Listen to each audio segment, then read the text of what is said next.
Today, I'm a maid, joining a mansion where 13 other maids worked here and mysteriously quit. Apparently, Lord Edward is a horrible man, but I want to give him a chance. Will I survive this mansion? Also, this is a pretty lengthy video, so I hope you don't mind spending time together reading the story. This is Under the Thorns, and I really love the artwork. It's so beautiful. Chapter 1. No, the loud noise woke me up from my sleep, and I reluctantly opened my eyes while still seated in the rattling carriage. Daylight had emerged while I was sleeping, casting a feeble glimmer into the dim and shabby confines of the carriage. How far are we now? With a smooth move, I pulled myself up from where I was sitting, trying to fix my messy hair. So it seems like I've been on a really long journey, and I am just now waking up. As the world outside was buzzed with noise, the coachman spoke to me through a small opening. You've woken up on time. We're close now. Steady yourself and get ready to jump off. Are you certain we're in proximity? You've not got much faith in Fox, have ya? Reasonably, my reservations were justified. He had been repeating like a weird mantra that our arrival was imminent, yet with no success. Perhaps stung by my inquisitive stare, the coachman gestured towards the crest of the hill. You see that, lass? I followed the line of his finger, and a stately manor loomed atop the elevation. Though it was too far away to discern its precise features, its sheer grandeur was unmistakable. I leaned closer to the window, striving to absorb the view, and then turned my gaze back to the coachman. What can you share about the manor? I'm just passing through, lass. I ain't got much to offer in the way of knowing stuff. Perplexed by his lack of certainty for someone of his occupation, I nodded in response. The carriage in which I'd been dispatched was hardly in impeccable condition, whether it was the pall of tobacco smoke or the jolts from the uneven terrain. My stomach had churned during the journey, and my posterior arched. So it looks like I'm on my way to become a maid for the super rich family, and it's making me a little bit nervous. In all candor, the remuneration they had offered was alluring, albeit with doubts about its authenticity. However, given the prestige of the family name, I steeled myself and persevered. I'm not entirely sure if this is a wise course of action. I watched with trepidation as the manor drew nearer. Oh, that's beautiful! A fleeting moment of regret brushed against my consciousness as I pondered whether I should have remained in the townhouse, notwithstanding the diminished pay. It seems like I'm a little concerned whether this could be a scam or not. Irrespective of the manor's facade, the main entrance was the epitome of pristine maintenance. It stood as a constant symbol of the family's ostensible reverence for it, regardless of the anticipation of guests. In stark contrast, the manor appeared indifferent to such niceties. The towering fence, shrouded in unsightly ivy, and the corroded peeling iron gates bespoke a manner unconcerned with aesthetics. The sky, its countenance morphin in response, exuded not merely an eerie ambiance, but an unmistakable uncanniness. So this place is a little spooky. An involuntary gasp escaped me. Could there be a more perfect setting for a mystery novel? The coachman, who had been monitoring me for any signs of amusement, erupted in laughter. Fret not, young lass. This is the poshest place I've ever stepped foot in. I had my doubts, considering the ups and downs I've already faced. But what choice did I have? I straightened my shoulders and prepared for the unsettling crack of the iron gate swinging open. The carriage moved through the open gates, passing through the gardens and eventually stopping in front of the main entrance. We're in now. There's no stepping back now. As I got off, carrying my belongings, the sheer size of the garden momentarily captivated me. The coachman's assurance proved correct. The garden was indeed well kept, although it seemed strangely out of context. While I looked around, a voice called out to me. Mrs. Clara Hart? A footman. He approached with a friendly smile on his face as he extended his hand. I was ready to reciprocate with a handshake while I noticed his gaze shifting towards my luggage. I quickly shook my head. No need for you to carry the burden. Please, do not trouble yourself. It is my duty. I assure you, it's just one bag. After witnessing my hesitation, he initiated the polite conversation, attempting to break the ice. Is this your first foray into serving a manor, Mrs. Hart? Indeed. Only last week I was in service as Lady Jane's maid in her townhouse. I'm arriving here as the new maid, I guess. Whoa! I definitely don't mind being the maid in this beautiful place. After guiding me to the central hall of the manor, he assumed my responsibility for my luggage and departed with brisk, confident strides. I shall attend to your luggage. I felt a sudden pang of deception. Whoa, who's this? Just as the words began to form in my mind, an individual approached, striding purposefully towards me. Dressed in a dignified black coat, she exuded an air of authority. Her impeccable posture and immaculately coiffed hair, leaving not a single strand astray. So, this is the person I am to meet. I cast an appraising glance her way, though I speculated she might be the mistress of the manor. Her attire indicated otherwise. When our eyes met, she graced me with a composed smile and extended a greeting. I have eagerly awaited your arrival. Have you found the journey to be taxing, miss? Oh, not at all. Thanks to your prearranged carriage. Well, she seems like the type that's gonna be tough on me. I am delighted to hear that. I am Olivia Quiller, the housekeeper, and I would be most appreciative if you addressed me as Mrs. Quiller. Certainly, Mrs. Quiller. And so, our greeting came to a close. Mrs. Quiller promptly retrieved a pocket watch, checked the time, and proceeded to explain the schedule in a methodical, clerical fashion. As a rule, I would introduce you to Lord Robert, but given his recent indisposition, it's evident you won't be graced with his presence. In lieu of that, I have determined that I shall promptly accompany you on the tour of this manor. Is that agreeable to you? I'm not gonna meet the man who owns this place just yet, but I wondered when he's gonna come into the story. Given the circumstances, I think it's the lone alternative. In response, Mrs. Quiller graced me with a smile of a different sort, a rather enigmatic one. Perfect! Incomprehensible words slipped from her lips. Mrs. Quiller took no notice of my attempt to inquire as she began leading the way. I followed her, feeling as if I were being abruptly steered. My eyes retraced the entrance I had entered, only to see the door slowly closing behind us. We're taking a tour of the place.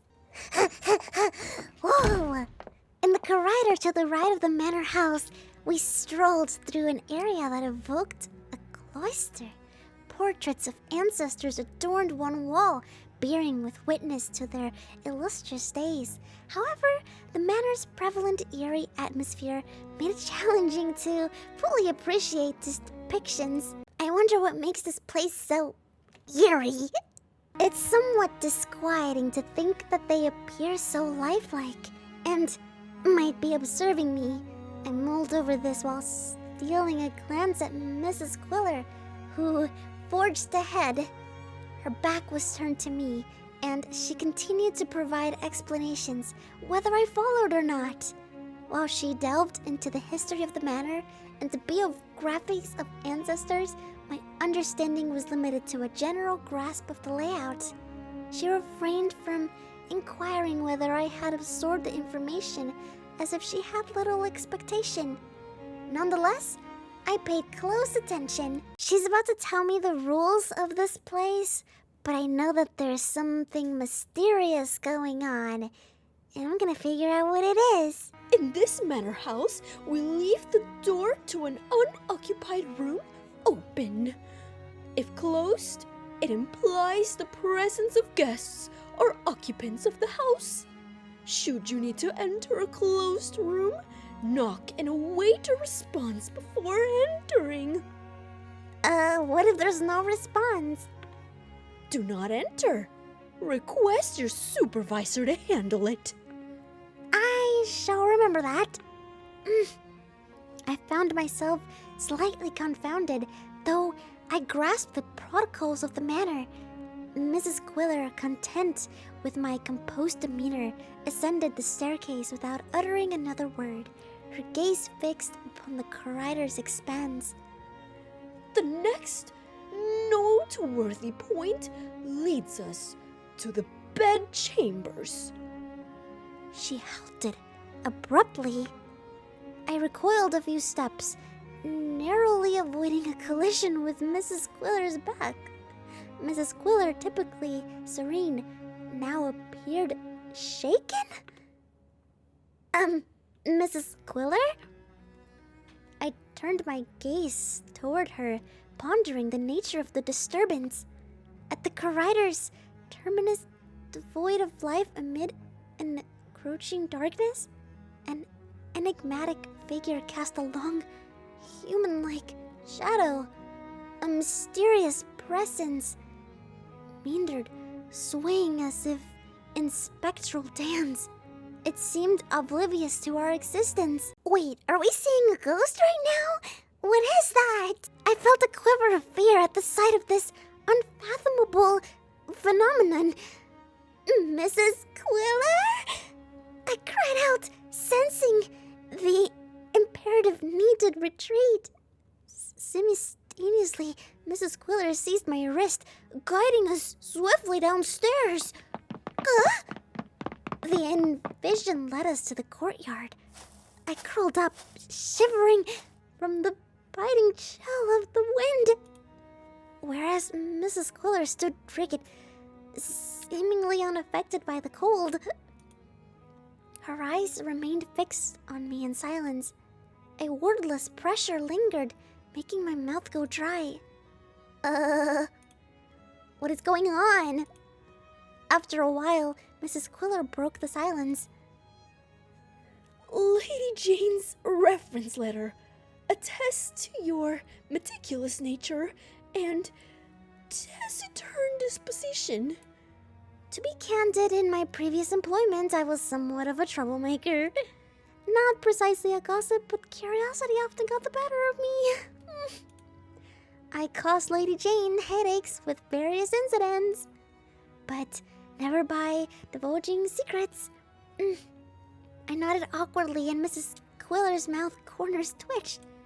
She draped a gentle arm around my shoulders, holding my gaze. Mrs. Hart, if you encounter such a sight, flee. It's an imperative rule you must adhere to. You mean you must? Without exception. Wait, this is getting really suspicious. What the hell was that about? Mrs. Quiller mentioned that she would deliver an employee handbook to my room. In a soothing tone, she reassured me of her understanding of my confusion. You needn't worry. It's a collection of rules that shall resolve themselves. Rules? If it proves challenging, inform me.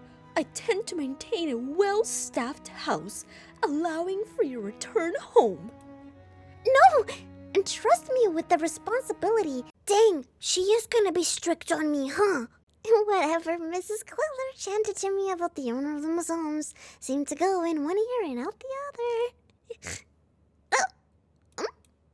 Just as I was growing accustomed to the surroundings, I sensed an unforeseen wave of attention fixing upon me. Oh, Mrs. Quiller? Over there! Mrs. Quiller fell silent and followed my gaze. She then tried to assuage my fear with a smirk. Fear not. He is not one of them. Sorry? Him? He is Lord Edward, the heir to this prestigious manor. Oh, Edward! Edward, I think, is the main character to this story.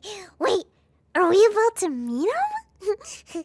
His hair, a shade of golden ash blonde, matched the clear blue sky of his eyes, and the static and calm demeanor defined him.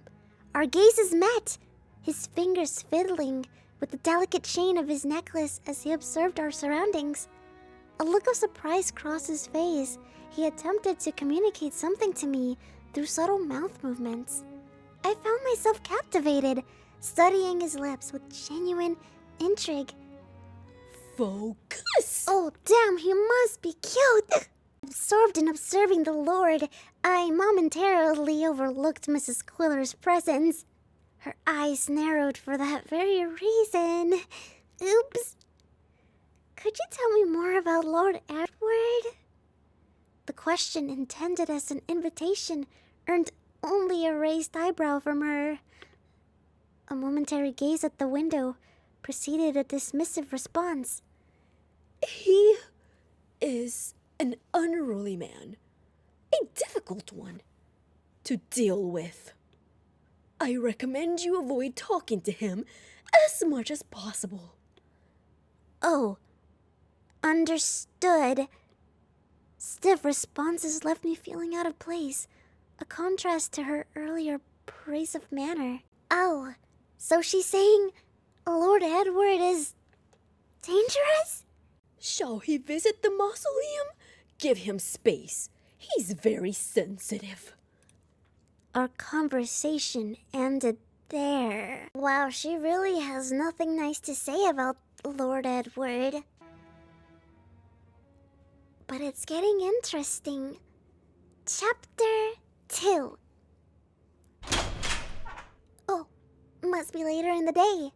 Attending to a lady's every need and overseeing a manor house were indeed disparate tasks. Alice, aiding my transition, bore a stern demeanor, leading us up and down the stairs innumerable times.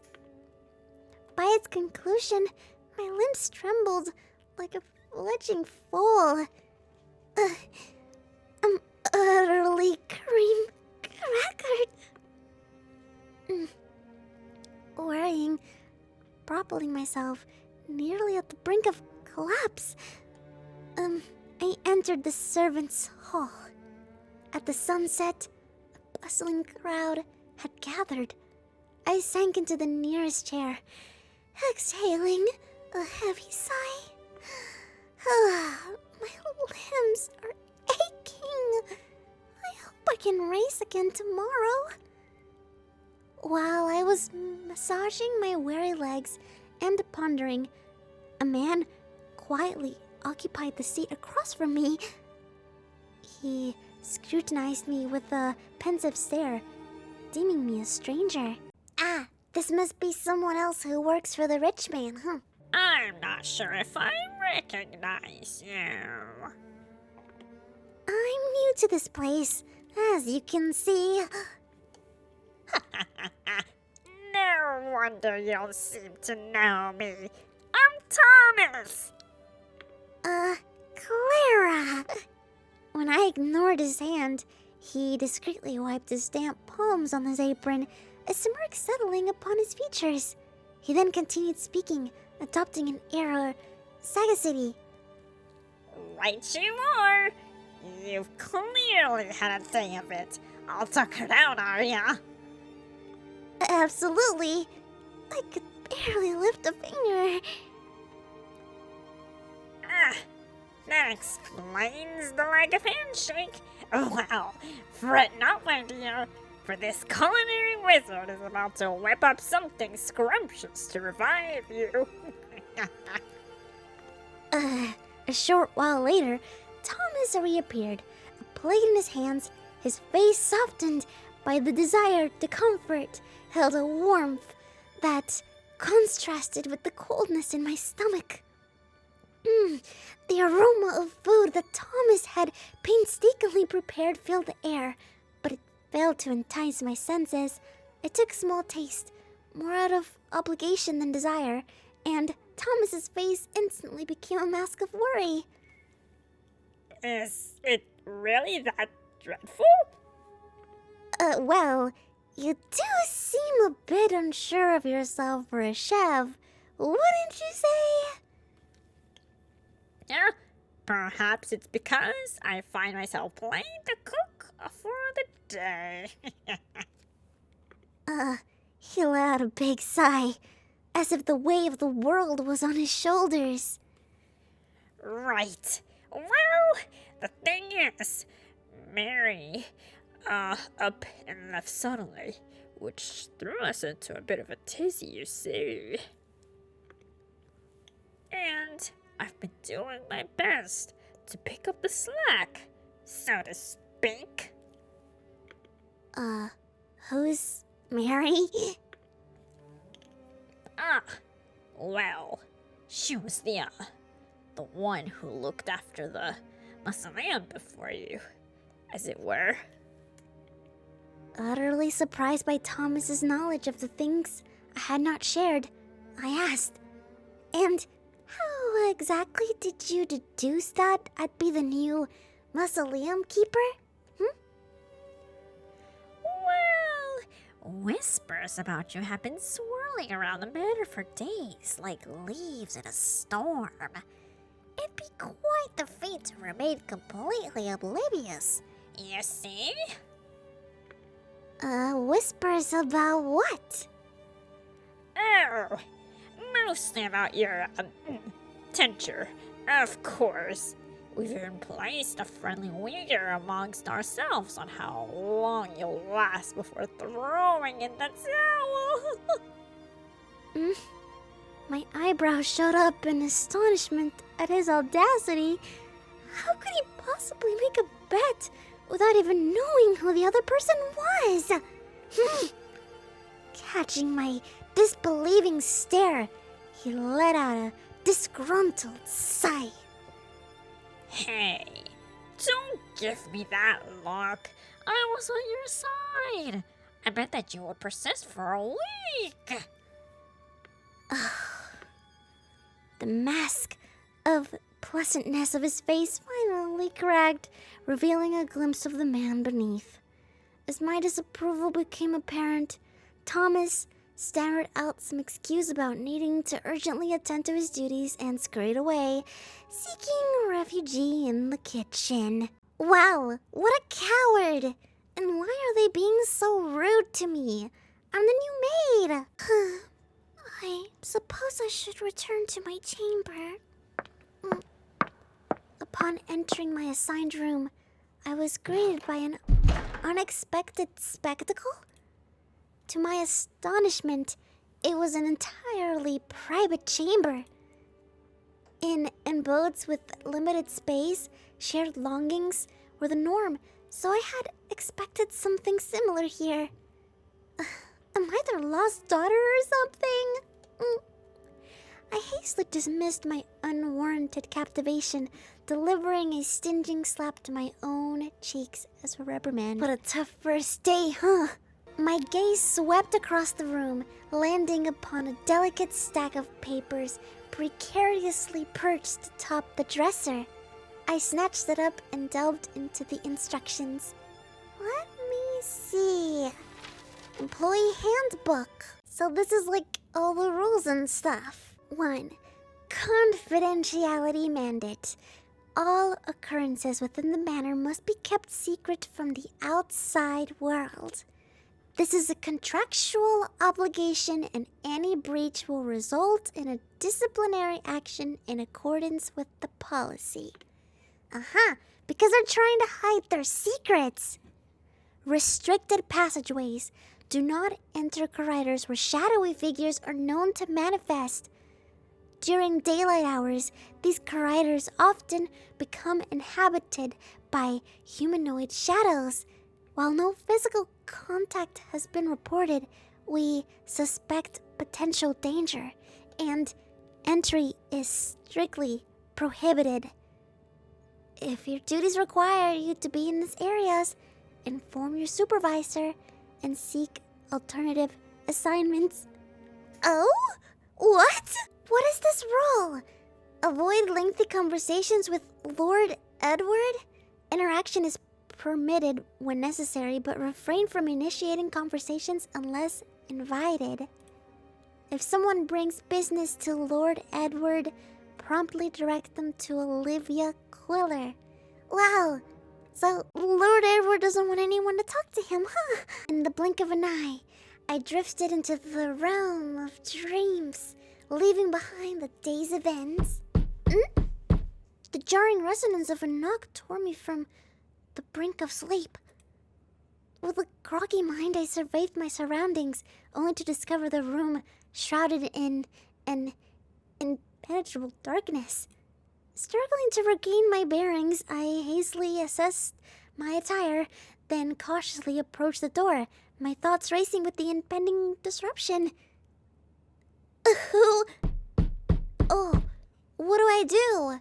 Maybe I should...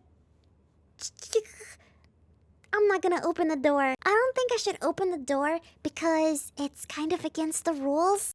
So no, do not open the door. With a resolute shake of my head, I retreated to my bed, determined to adhere to the rules. Infringing upon the established guidelines was the last thing I desired on this night. The relentless knocking, with its unclear purpose, was ghastly. It seemed more like an act of intimidation rather than an attempt to adhere to the policy. No one was here tonight, Clara, okay? No one. I buried my head beneath my pillow, and my ears muffled against the insistent thudding. With my eyes squeezed shut, I recited a silent countdown, hoping to find solace in the rhythm of numbers. Ah, yes. Sleep, sleep, sleep. Gah. Oh, it's the next morning. As dawn broke, sleep continued to elude me, leaving fatigue as my unwelcome companion. I persevered through the morning, but the solitude of the mausoleum proved too much for my weary body. I must have not been well rested. Let me just... とても疲れているようですね。 Whoa. Whose voice was that? I jolted awake. A figure emerged from the shadows, its presence casting a chill over me. It was the Lord. The imposing figure I had been warned against. This is him? His hands gently cradled a floral arrangement, presumably a tribute to the departed. My lips quivered, torn between embarrassment and awkwardness. Hello! It's quite a splendid afternoon, isn't it? The Lord, taken aback for a transient moment, revealed a tranquil smile. I'm nervous. はい。いい天気です。あなたには違うみたいだけど。Well, I couldn't get much sleep last night. おや、どうして？ It's just, Something unsettling occurred during the night. ああ、 Lord Edward nodded sagely, his expression indicating that he had grasped the nature of the unsettling event. 私はもう慣れていますが、初めての方にとっては恐ろしいことかもしれませんね。Has this occurred frequently for you? お母さんが亡くなってからずっとですね。だからずいぶん前からですね。Oh. With an air of poise and reverence, Lord Edward swept past me. His movements exuding an effortless grace, he gently lowered himself to the ground, his hands carefully placing the bouquet of flowers upon the tombstone. As the sunlight brushed against his closed eyelids, an ethereal glow emanated from the corner of his eyes, casting a mesmerizing aura around him. It was a sight of such captivating beauty, almost surreal, that I found myself questioning the reality of the scene unfolding before me. With a final murmur of prayer, Lord Edward gently opened his eyes, his expression serene and composed. ともあれ、この邸宅に来たことを歓迎します。もし何かあったら気軽に話してください。Oh, his considerate attitude startled to thaw my suspicions. Please, call me Clara. A sudden chill crept down my spine, wrenching my attention away from my task. As I turned, I found myself locked in Alice's gaze, her expression as unreadable as ever, a broom held firmly in her grasp. Her unexpected presence disoriented me, as I had been under the impression that I would be working alone today. Sweeping? Not done yet? Anticipating the scolding that seemed to loom, I shot Lord Edward a momentary, apprehensive look. His composure suggested that he had anticipated Alice's actions, and he discreetly turned away. 仕事中でしたね。続けてください。Alice's stern countenance eased as the man entered the house. She looked at me nervously. Oh, I'm sorry. I was rude. It's all right. Nothing untoward happened. In fact, he seemed pretty kind. Kind? You haven't witnessed the low-life nature of his. Alice's head swayed in disapproval as she whispered her disgust at the idea, but her reaction barely made a dent in my thoughts. Our interaction was brief and unremarkable. Damn! What did this man do to everyone here? They don't like him at all, huh? I can't wait to find out what his dark side is, because I kind of like the idea of it. Good morning, everyone! Clara, how come you're up this early? I happen to get up early today. Plus, we have a deep cleaning coming up, don't we? Oh my god, Bruce!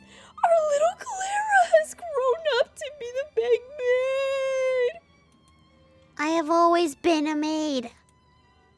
Their playful snorts hung in the air, hinting at their enduring perception of me as a familiar face. I quelled a sigh and gathered my equipment, knowing I'd have to navigate the manor yet again as the new kid.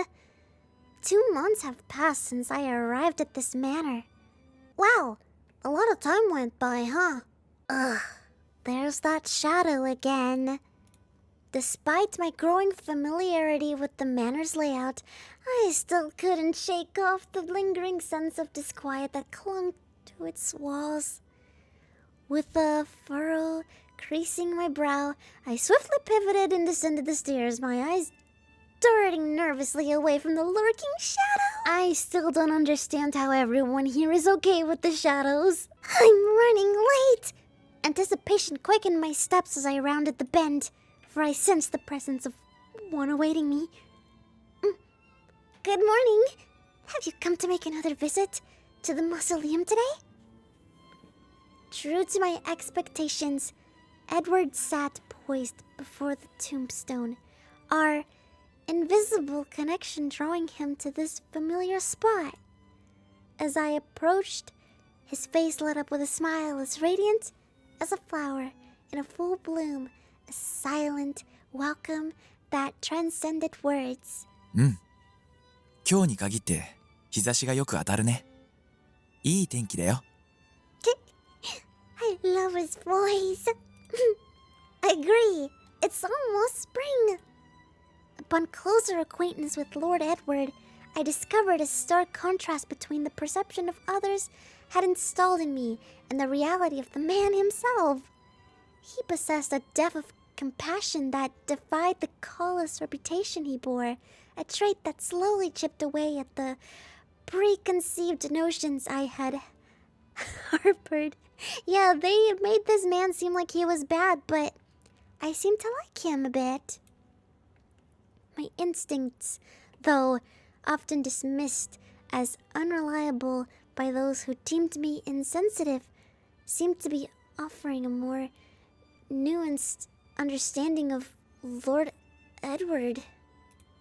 Though repeated interactions, I began to discern qualities that had eluded me before, a tapestry of kindness and empathy woven into the core of his being. Even now, he was a silent oasis of support amidst the flurry of fallen leaves while I ranked the grass. Like a gardener tending to his plants, he listened attentively as I shared my thoughts, nurturing them with his presence.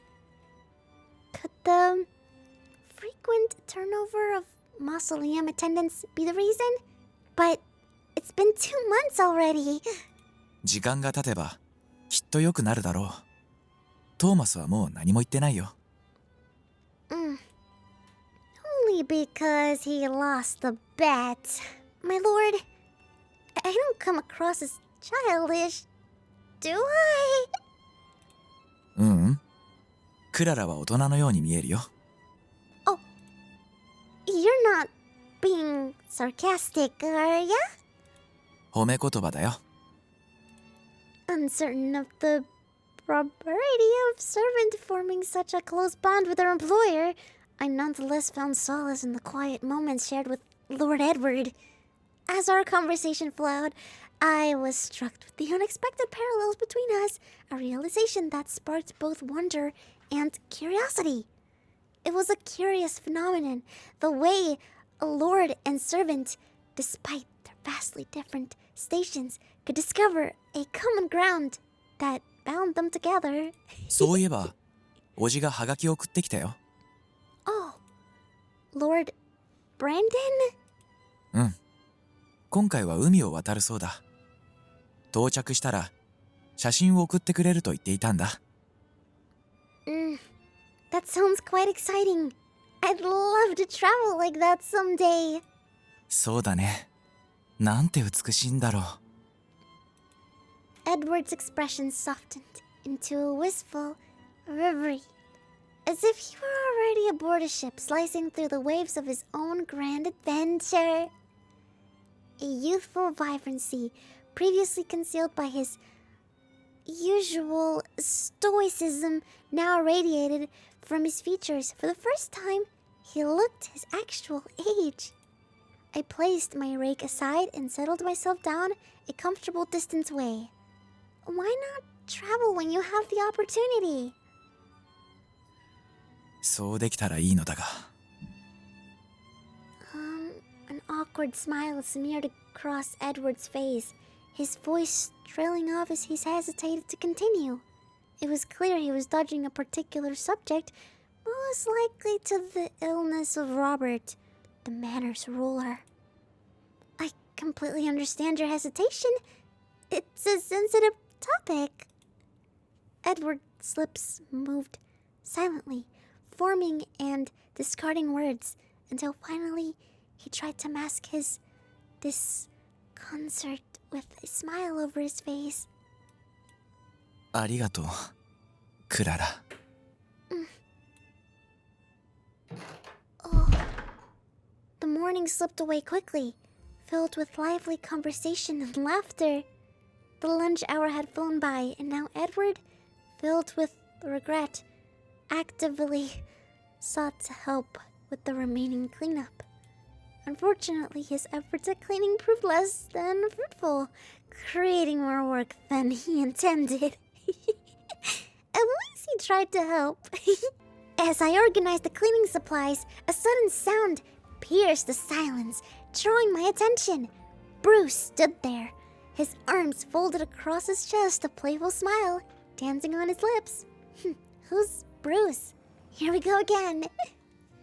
Blimey, Clara! Where have you been hiding all morning? It's the only voice I thought of him. I don't know.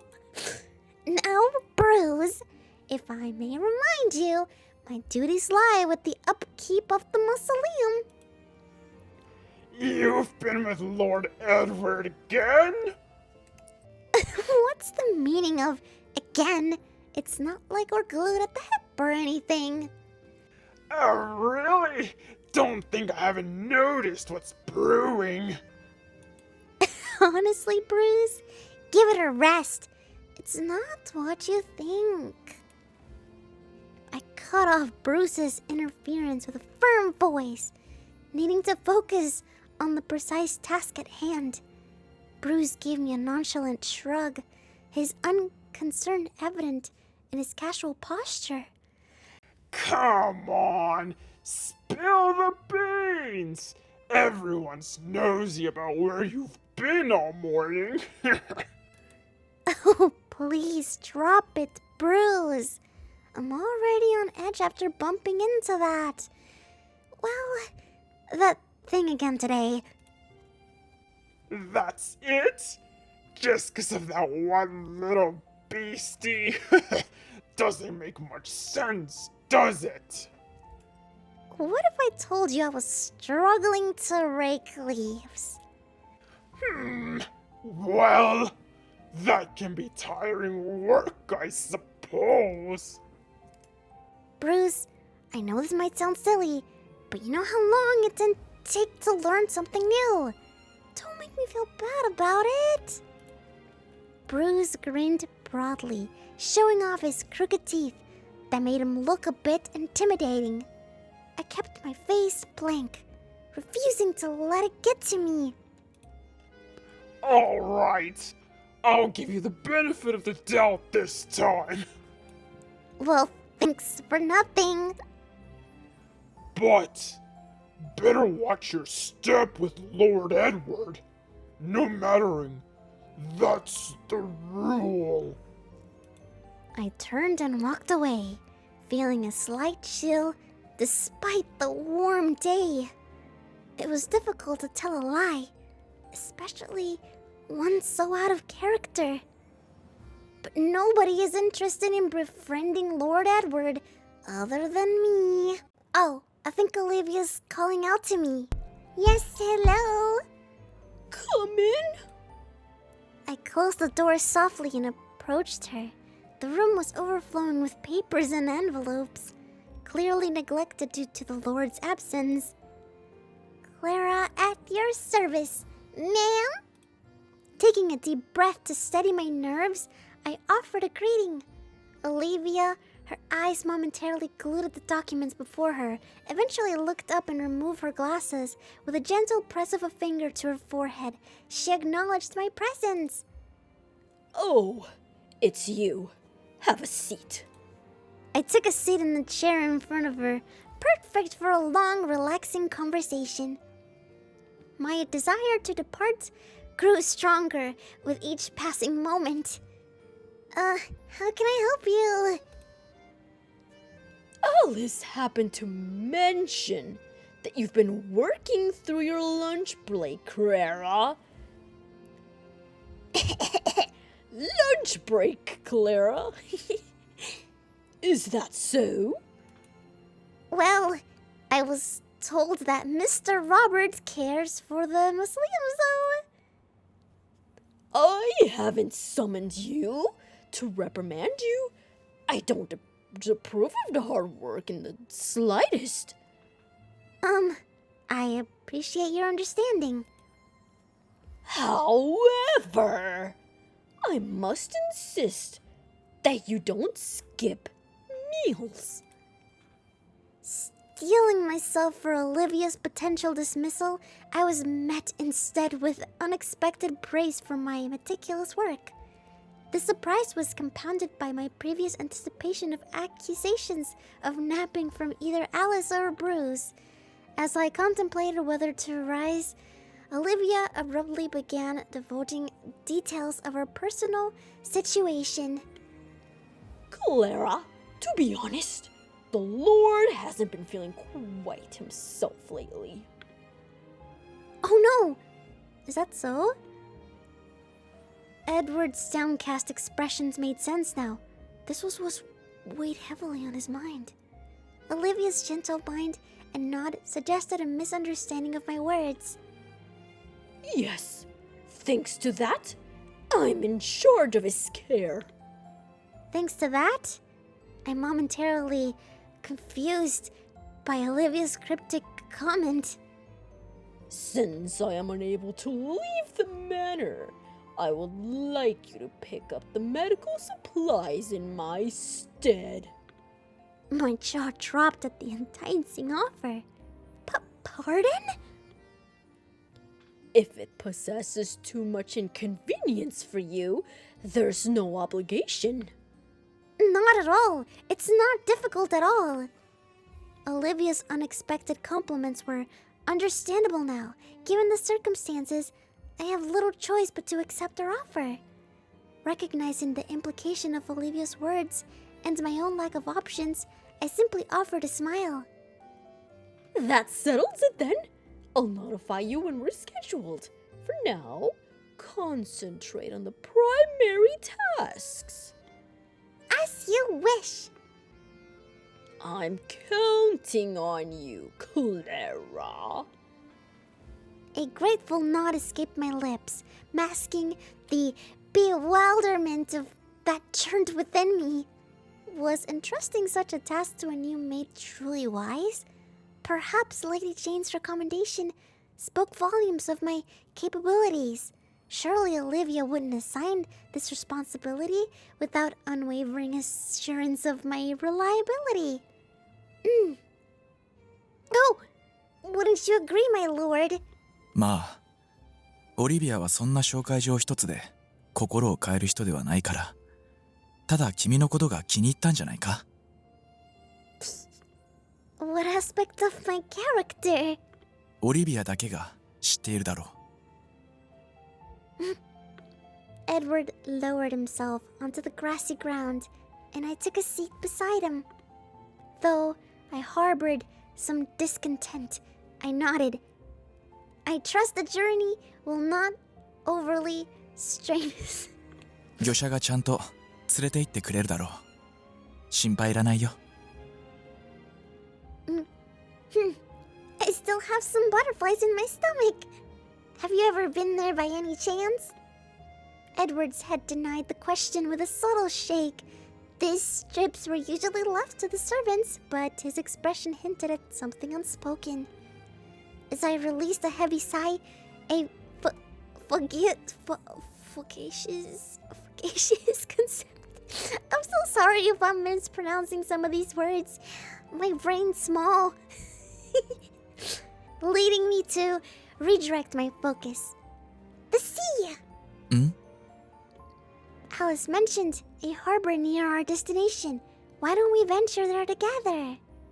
The path stretched slightly longer than anticipated, but with brisk steps, we could chase the setting sun and reach the manor before dusk painted the sky. The harbor, apart from the sandy expanse of the beach, held its own captivating allure. I gazed up at Edward with enthusiasm, but he appeared somewhat perplexed. それはちょっと難しいんじゃないかな。Oh? If you're concerned about your father, he should be alright. We'll only be away for a day. うん。それもあるけど、やっぱりできない。ごめんね。A shadow of regret crossed Edward's face as he gently declined my suggestion. His lips pursed slightly, and his usually bright eyes seemed to cloud over with a hint of sorrow. A vibrancy of Edward's deep, sure eyes dimmed like the dying embers of a fire, mirroring the unfathomable depths of the ocean. A veil of disguised emotion clouded his face, hinting at a hidden turmoil within. The untold words hung heavy in the air, a tangible barrier between us. Edward's clenched jaw and furrowed brows betrayed the secret he chose not to share with me. Oh, he's so beautiful! A wave of wistfulness washed over his face, momentarily morphing his features into a mask of near anguish. But the storm quickly subsided, replaced by a quiet resignation that settled upon his countenance like a veil. クララ、君の言う通り、僕には屋敷を出ない他の理由があるんだ。でも、君には言いたくない。Oh, I see. うん。ごめんね。A sharp pang of disappointment pierced my heart as he drew a line like a cold blade, severing the thread of intimacy. Yet, I clenched my jaw and forced my muscles into a mask of neutrality, determined not to betray the storm raging within me. I knew that our bond, though cherished, lacked the depth and intimacy that warranted the sharing of every secret. We were not confident in the truest sense. The realization settled upon me like a heavy cloak, dampening the spark of hope that had flickered within me. Despite the churning turmoil within, I forced the corners of my lips upwards in a semblance of a smile. I must have disturbed you. Please excuse my rudeness. いや、クララ。全然迷惑じゃないよ。Despite the shadow of doubt that crossed his face earlier, Edward's demeanor changed, radiating eagerness. むしろ嬉しかった。His words filled me with a sense of perplexity. Despite possessing the freedom to depart, Edward seemed inexplicably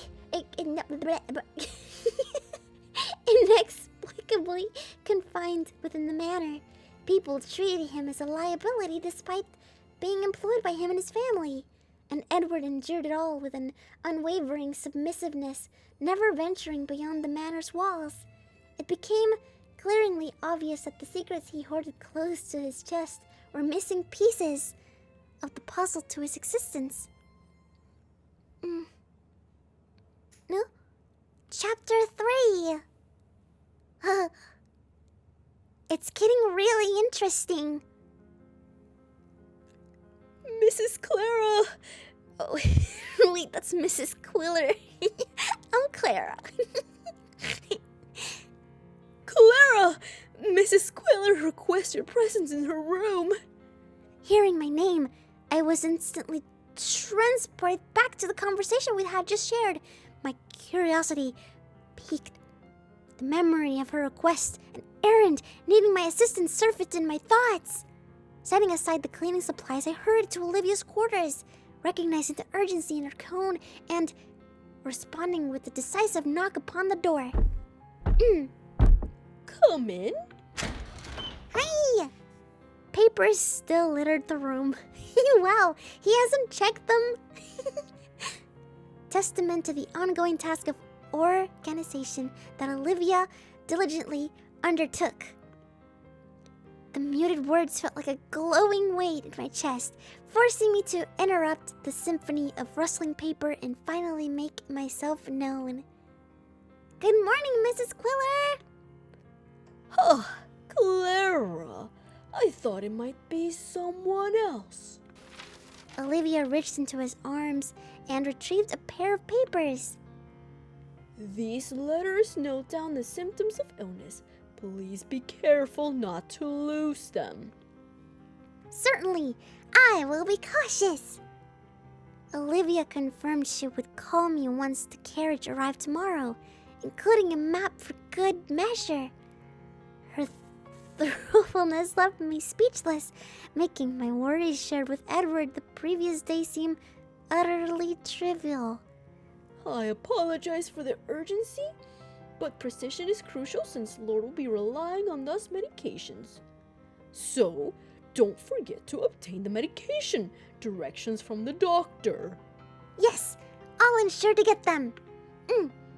After carefully folding the paper, I tucked it securely into my front pocket. In the midst of my actions, Olivia's voice pierced the air, carrying the weight of a sudden recollection. By the way, Clara, whispers have reached me and you spending much time with the young lord. Is there any truth to that? Oh no, of course not! The bruise seemed to buy my act. Olivia, discerning with eyes, revealed the truth beneath the surface. A spectacle frown seized Olivia's features, communicating her disbelief without a single spoken word. Oh. I had my own suspicions. Now I know where to place them. Well, I don't blame you. Lord Edward is a willy man. He seemed innocent.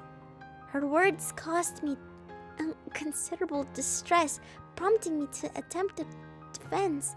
Unfortunately, my discontent failed to elicit any response from Olivia. And with that innocence of his, he managed to make 13 servants quit their jobs. Whoa, that's a lot of servants.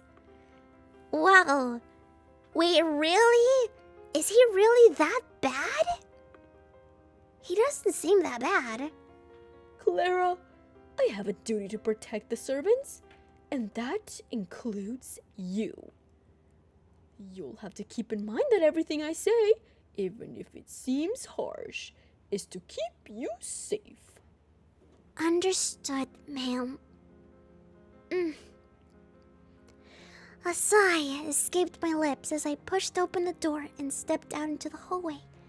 My head throbbed with a dull ache, a physical echo of the turmoil brewing within me. If Edward truly is what Olivia claims, then he has been his motive in engaging with me all this time. But the headache quickly faded, leaving no trace on my present self. Who was I fooling? I was once Lady Jane's fiery maid, a rebel punished tenfold but forever proud. Or at least that's who I was before I came here. Being bold in words is simpler than putting it into action. With a heavy sigh, I continued wiping down the tombstone. The more I think about it, the more I doubt. It's getting way too complicated. 何がそんなに難しいの？ Edward. I mean... A gasp escaped my lips as I flung the mopping cloth at Edward. With practiced ease, he snagged it out of the air as if he'd anticipated my outburst. I hesitated, unsure whether to commend his reflexes, honed after countless days of dodging my impromptu projectiles. Locked in a wordless duel, our eyes met, and Edward's face gradually flushed a deep crimson. どうしてそんなに人をじっと見るの？ I think my brain has been, addled by what people have been saying. 僕が？ Including you, too. Though the blame primarily rested on other shoulders, I mused inwardly. My gaze remained fixed on Edward's eyes. I peered into his eyes, searching for a trace of the villain they claimed he was. But he really doesn't seem that bad. Yet, his eyes held no hint of malice, only a tinge of exhaustion. Despite the warnings of others, I could not bring myself to treat Edward with disdain. With a timid glance around, I began narrating the events that had unfolded. My story left Edward's face, his features etched with a profound sense of gravity. オリビアがそう言ったの？僕が13人を追い出した暴れん坊だと？ Yep. She really did say that, huh? Even though I can't prove it, I'm telling the truth. まさか。クララ、僕は君を信じている。Oh. ただ、オリビアがそのような噂を広めたことに少し困惑しているだけだ。Well, Edward paused, his eyes meeting mine, with a steely determination that spoke volumes. クララ、証明したいことがあるんだ。よかったら今夜、お墓に出てきてくれる？ What? Tonight? Wait, what? 君が嫌なら来なくてもいいよ。もうそんなこと言わない。The echo of Olivia's disapproval lingered in my mind as a reminder of the trust I had betrayed. Yet, Edward's desperate expression pierced through my defenses, making me question my resolve. Should I trust him and break the rules? Oh, what should I do? I'm gonna save right here. I'm not sure if should I break the rules? Should I trust Olivia and everything that she said about him, or should I trust Edward? You know what? I'm gonna trust Edward. Yeah. If you ask me, the answer is undeniably a resounding yes. In a rather peculiar turn of events, I am convinced that the Edward I encountered was a man of profound authenticity. Besides, if he does try something and I end up hating him for it, at least I at least I know why everyone hates him. I guess I just gotta figure it out this way. What can I do for you? Edward's eyes whitened in astonishment as he grasped the implication behind my question. His jaw clenched tightly, attempting to suppress the urge of emotion. He then methodically outlined the plan. 12時にここで会おう。 With a gentle press, he placed his pocket watch in my palm, his eyes filled with a silent promise. My fingers traced the contours of the watch's lid, and I nodded in understanding. The task was simple enough. The rules of this matter are not definitive. Despite my transgressions, Olivia's forbearance hints at the measure of flexibility. Perhaps that's why I'm still allowed to remain at this manor, and even converse with Edward once more today. Besides, I could recall the employer handbook mention of night watchmen. This assured that the writers pose no true threat. If an unsettling feeling crept into my heart, I would swiftly retreat to the safety of my room. And if, against all odds, my daring escapade failed, I could always resort to begging Lady Jane for her favor once more. With a reckless glint in my eyes, I met Edward's gaze. Wow, I'm really sneaking in to see him, huh? With a furtive glance at my pocket watch, I grasped the doorknob, my fingers trembling slightly.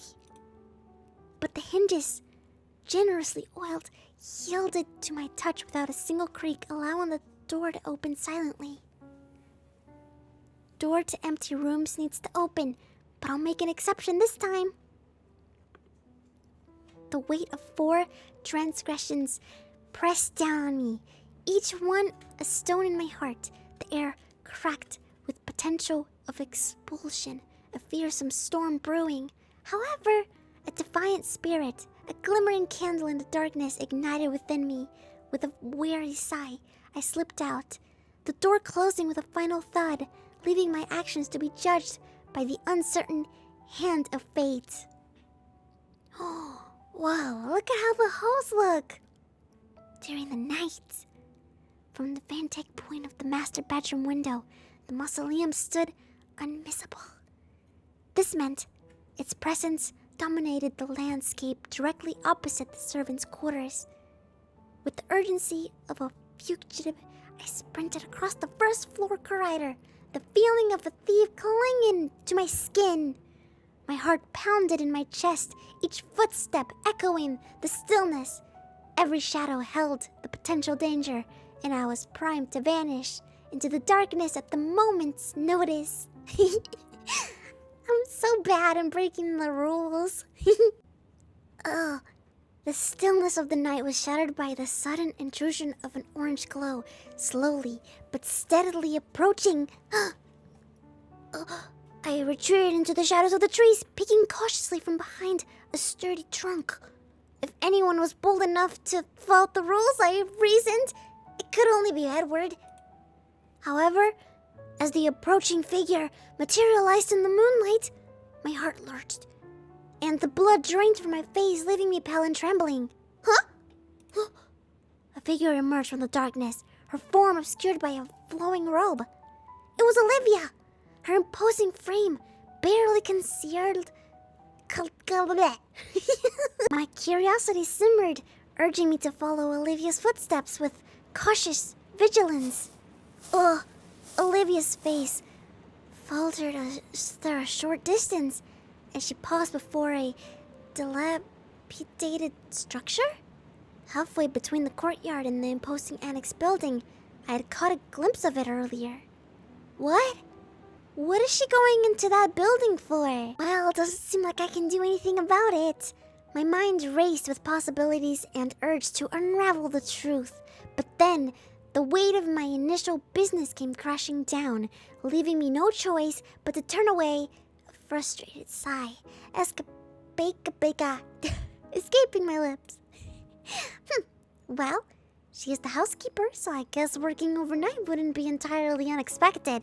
But still, what is she doing there? If she had to sneak around like that in the middle of the night, it must have been way more urgent than I first thought. I attempted to rationalize her actions, justifying them in my mind, as I turned and walked away.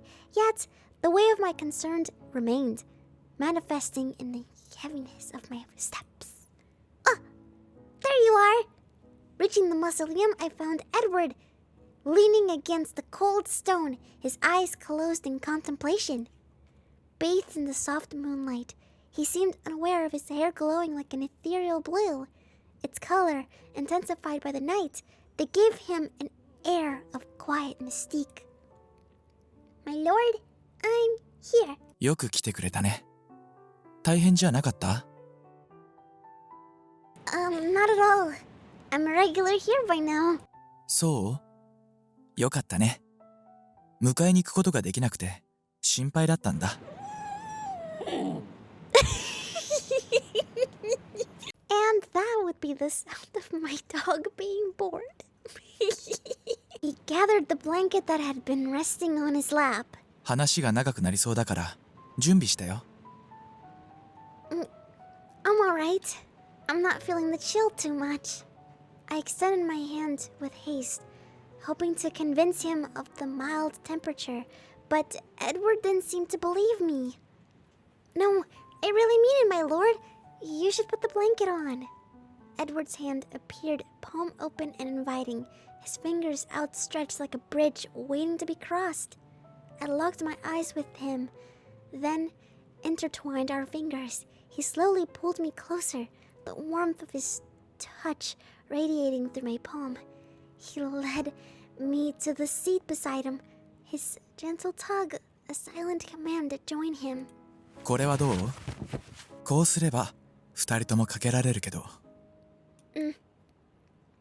Edward was draping the blanket over his shoulders when his hand stilled, the blanket suspended in midair.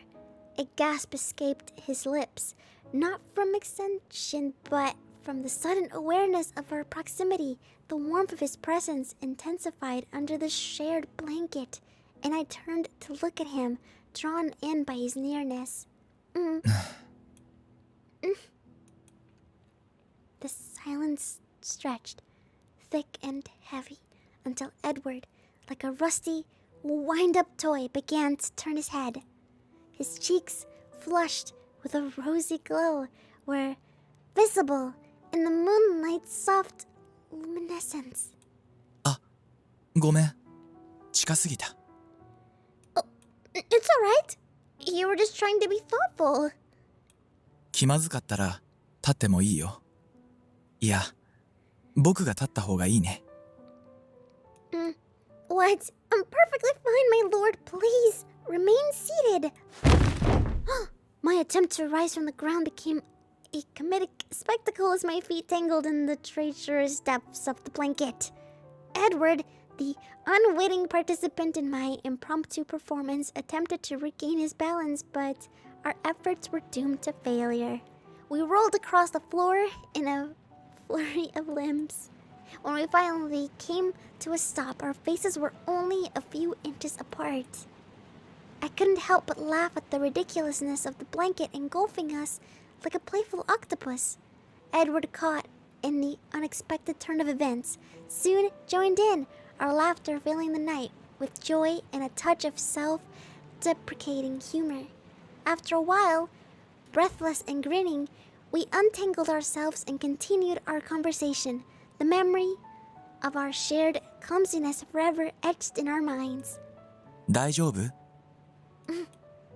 I laughed so hard I can hardly stand up straight. 実は僕も。The seriousness of our intended conversation was swept away by the wave of embarrassment. In its wake, a lighter atmosphere emerged, filled with playful laughter.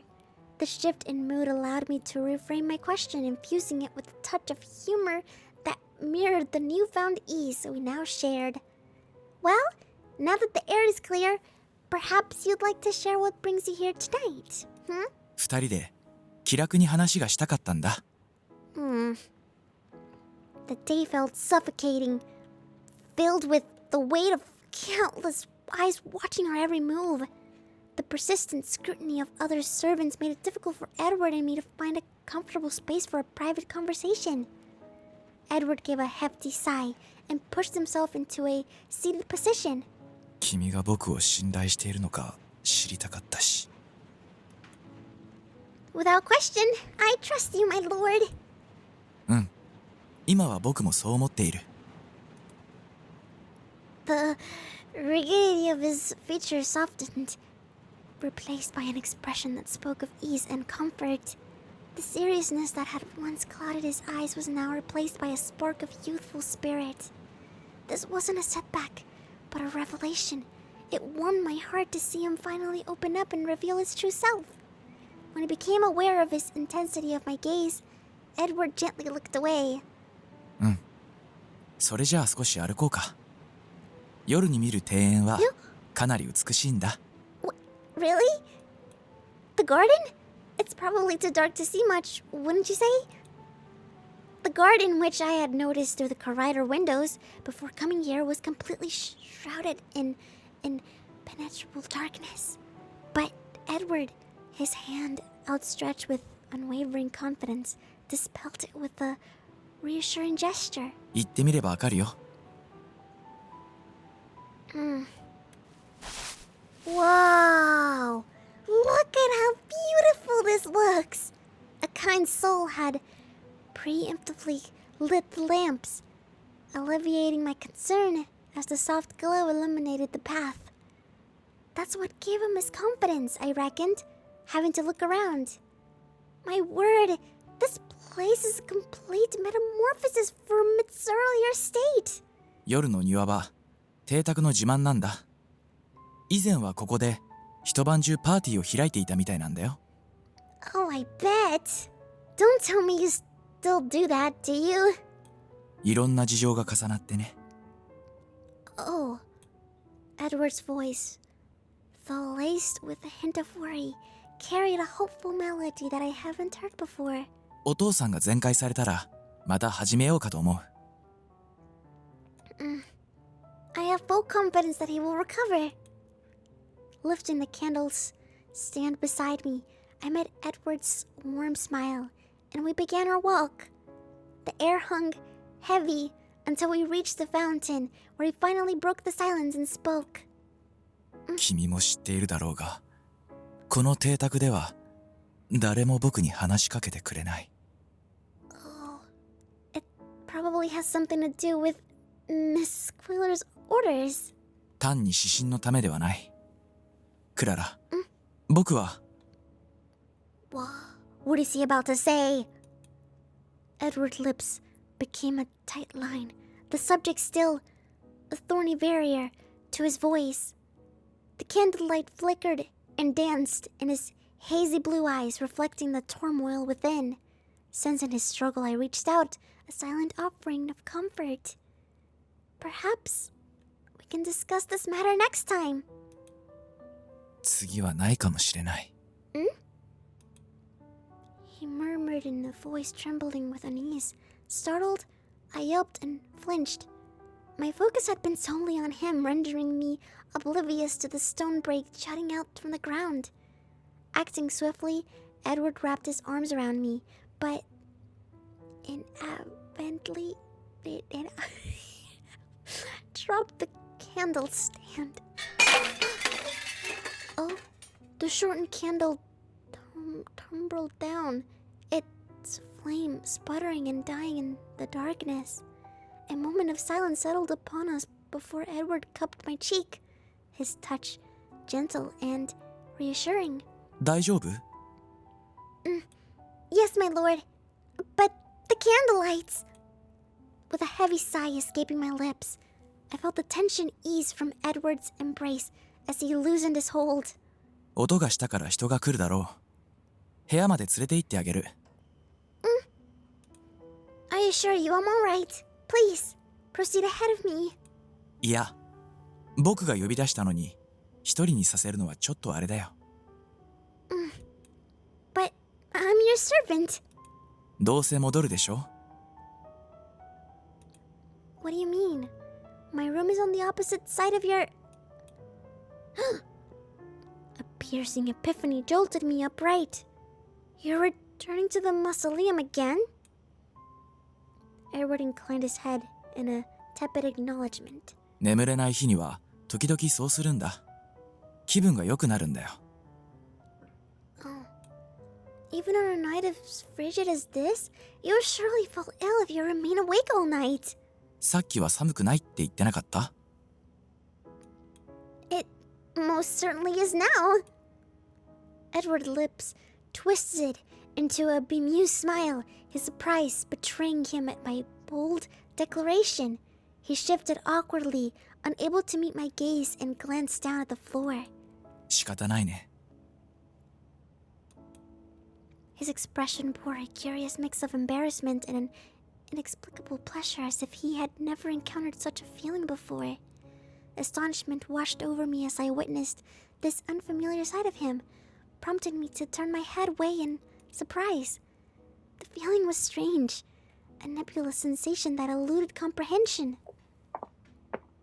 Cloaked in the pretense of vigilance, I shadowed him as we made our way through the labyrinth corridors. Our destination, Edward's room? He pivoted towards me, his eyes asking a silent question. Are you happy now? My hand, instinctively, reached for the doorknob. Edward's face contorted in bafflement as he restrained my hand. 男の部屋に入ってもいい？ It's quite alright, sir. I've been in here countless times while cleaning. そうなんだ。Despite my answer, Edward's discomfort was palpable. He sought to hide his discomposure by burying his head in my hands, having sensed my concern for his vexation. 入ってもいいよ。 Though his shyness was unnecessary, the tips of his ears betrayed a blush their color vibrant against the paleness of his skin. If you'll pardon my intrusion, sir. Oh. I pushed the door open and surveyed the room within. A pleasant surprise awaited me. Edward's room was meticulously tidy, a testament to the effort to maintain order despite the lack of interest in the actual owner of this room. I sauntered over the wardrobe and casually selected a change of clothes. Edward, who had been stationed by the closed door, dashed towards me with surprising agility. クララ、僕のクローゼットをなぜ？ It's for you to change into. Here is your nightshirt. ああ、うん。ありがとう。Would you like assistance in changing into your nightshirt? Oh, his eyelids flustered rapidly before whitening in surprise. The flush in his cheeks extended to the tip of his nose, a lingering effect of the cold, perhaps? いや、本当に大丈夫だよ。一人でもちゃんと着れるよ。Oh, yes, of course. I nodded respectfully, observing as Edward hastily snatched his nightshirt and shuffled away. He isn't a lady, I suppose. I decided to respect Edward's anonymous choice. Once he was changed, Edward informed me I was free to leave if I desired. However, I remained adamant. A gnawing anxiety stirred within me as Edward, now lying on his bed, cast repeated glances towards the window. The mausoleum, his mother's final resting place, seemed to exert an undeniable pull on him. I intend to remain here until you fall asleep, so there's no point in persisting. With directness, I cut through the silence, and Edward responded with a grim nod. クララ、僕は子供ではない。And when have I ever treated you as such? 今がそうじゃない？ Oh, you are mistaken. Do you truly wish for a demonstration of what treating someone like a child is like? I took a seat to the edge of the bed and began to sing him a lullaby, mimicking the soothing melody my mother had sung to me as a child. Edward paused, his brow furrowed in perplexity. What troubles you? この歌、どこかで聞いたことがあると思う。It's a popular lullaby. My mother used to sing it to me when I was troubled. お母さんが。どんな方か聞いてもいい？ As long as you don't find it trivial, of course. My tales, for the most part, chronicled my mother's admonitions for my various mishaps. Despite my inability to fathom that he found so captivating about my mundane narratives, Edward steadfastly urged me to continue. My clumsy visage, trained off further stories, stared back at him. Why do you find stories of my humiliation so amusing? Edward's hand darted out in a flurry of motion, a desperate attempt to undo the misunderstanding. 面白いんじゃなくて、不思議で、ウバは僕を知らなかったから。Oh, I dare you say you never caused her trouble? いや、そんなにいい子じゃなかったのに。Well, judging by the peaceful way you lie in your bed, I'd say you are. With a playful glint in my eye, I reached out to poke his cheek, but he swiftly inserted my hand. 本当にそう見えるの？ Pulled by a sudden force, I found myself struggling against the bed sheets. The momentum threw me on top of him as if I were to eat him alive. His eyes whitened in surprise, clearly not anticipating this unexpected turn of events. What? Attempting to quell the frantic pounding in my chest, I parted my lips to utter a word. A shared reflex propelled us both upright, our eyes drawn to the imposing door as if by an invisible force. A sudden recollection of the handbook sparked in my mind, prompting me to hesitantly address him. My lord, should I remain silent? Edward offered no response to my query. His face drained of color as if he had committed some heinous act. お母さんだ。What? I beg your pardon? お母さんが僕を呼んでいる。His words sparked confusion within me. What kind of mother would pound on her son's door like that? A grimace contorted his face at the sound of the renewed pummeling on the door. お墓参りに行くたびに君のことをたくさん考えているんだ。 The confusion in his eyes gradually faded, replaced by an untraversable darkness. 僕が悪いことをしたんだ。 You cannot truly believe that, can you? A familiar face surfaced from my mind. The face of the one who had taught me the rules. Was it Miss Quiller?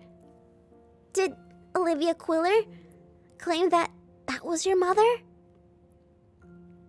My gaze locked onto his hand as he grasped the necklace tightly around his neck. The red gem, which had been glinting in the moonlight, vanished into the shadows cast by his hand. A maelstrom of rage churned within me, threatening to erupt like a volcano. Never mind.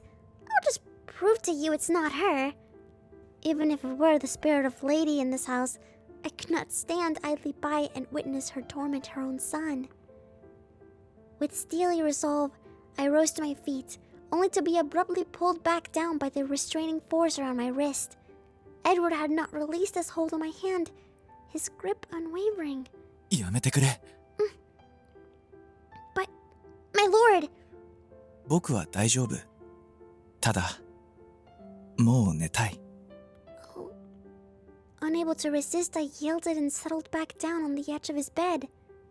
Edward's eyelids fluttered shut, the blue moon painting his face in a ghostly light. Keeping an eye on the door, I sang a soothing lullaby, my voice a gentle balm to his troubled spirit. As the last note faded into a quiet night, sleep descended upon him, offering a temporary haven from the chilling echoes of the door. The relentless pounding, unlike what Edward had said before, still haunted his sleep. Withdrawing my hands from his grasp, I rose slowly to my feet, each step a weighty echo in the stillness of the night. As I neared the door, its darkness seemed to beckon me closer. With a creak, the door yielded, letting in a flood of inky blackness. The corridors of the house, already barren in daylight, now appeared as hollow and desolate as a forgotten crypt. The silence was absolute, broken only by the frantic rhythm of my heart. This was not the comforting refugee described in the pages of the handbook. It was a place of secrets and shadows, a place where hope struggled to survive. Then why? Why did Edward stop me from opening the door? Perhaps with the darkness, he conjured an image of his mother? A vision born of yearning and guilt? It was a fragile illusion, a spider web, spun into the shed of night, ready to be shattered at the first touch of truth. The longer he held onto that illusion, the deeper he sank into the abyss of self-depiction, leaving me to wonder if he had ever find the courage to confront the truth that awaited him outside the door. A deep sigh, laden with exhaustion and a sense of foreboding, escaped my lips. Sleep, yet again, would be an elusive visitor tonight, I thought to myself, closing the door behind me. Whoa. Chapter 4! Whoa. We're in his room again! Edward turned, his attention drawn to my figure standing before the canvas. The artwork was a vibrant tapestry of light and color. どう？ My word, as if Lady Isabella brought the very ocean itself into this room. I allowed my eyes to listlessly explore its surface, absorbing the intricate details of the ocean scene. The golden sand, painted with remarkable realism, seemed to warm my feet beneath their imaginary touch, while the sunlight danced on the rippling waves, creating an illusion of movement and depth. She certainly has a gift for painting, doesn't she? 結婚前に名のある巨匠のもとで就学されたそうだ。You mean back when she was a young lady? うん。お父さんと結婚するまでは。Oh. Edward joined me, his eyes rising to meet the captivating artwork. The warmth and affection shining within them spoke volumes of his love for a piece. The love that resonated deeply within my own soul. 母は故郷が恋しくなるたびに海を見るためにこの絵を描いたそうだ。いい感じでしょ？ Oh, I wouldn't disagree. It's truly breathtaking. Even I, who had previously never considered such a thing, found myself yearning to visit the idyllic scene captured on the canvas. In my mind's eye, I saw Edward seated before it, gazing out at the vast expanse of the ocean, his thoughts lost in contemplation. Unbidden, yet with unwavering conviction, the words tumbled from my lips. I'm certain you'll get to see the real sea someday. そんなことができるだろうか。Of course, though it might take a little time and effort. Once Robert's illness was under control, Edward would be able to leave the manor and pursue his deepest aspirations. そうだろうね。Edward's response was a silent affirmation, a hint of a smile playing in his lips. As I pushed open the heavy door to the servants' hall, my hand instinctively reached for my rumbling stomach. Oh yeah, I must be so hungry. A wave of curious faces turned towards me, their expressions a mixture of anticipation and amusement. It was as though they had been eagerly waiting my arrival, their eyes filled with unspoken questions. Oh no, I wonder if they know about me and Edward. Why are you all looking at me like curious cats? Came to think of it, you've been spending rather a lot of time with his lordship lately. And wouldn't you know it, there are whispers that you and his lordship are developing quite the bond. Now, that is simply not true. We have merely struck up a friendly acquaintance. Nothing more. Clara, whatever feelings you may have for the Lord Edward, I strongly advise you to reconsider. I assure you, I have no such feelings. I simply don't believe that he's a terrible person as some would have us believe. Those instructions to keep your distance were not issued without good reason. Yes, the handbook. Having personally experienced the repercussions of unchecked gossip and misplaced judgment, I now have much to say on the matter. The events on this day have proven me with a wealth of knowledge meant that I was determined to share. Has it ever occurred to anyone that perhaps those instructions might be misleading? Just because you arrived later than us does not mean you are privy to all the details, Clara. Then enlighten me. What is it that I don't know? Never mind. I have work to do. Nevertheless, Clara, give it some serious thoughts. Though their disapproval echoed in the form of audible toots, I remained resolutely unfazed. I was gathering my cleaning supplies and heading outside when I spotted Edward seated at a distance. It had been less than half an hour since we had lunch. Surprised by his unexpected presence, I hurried over. Lord Edward!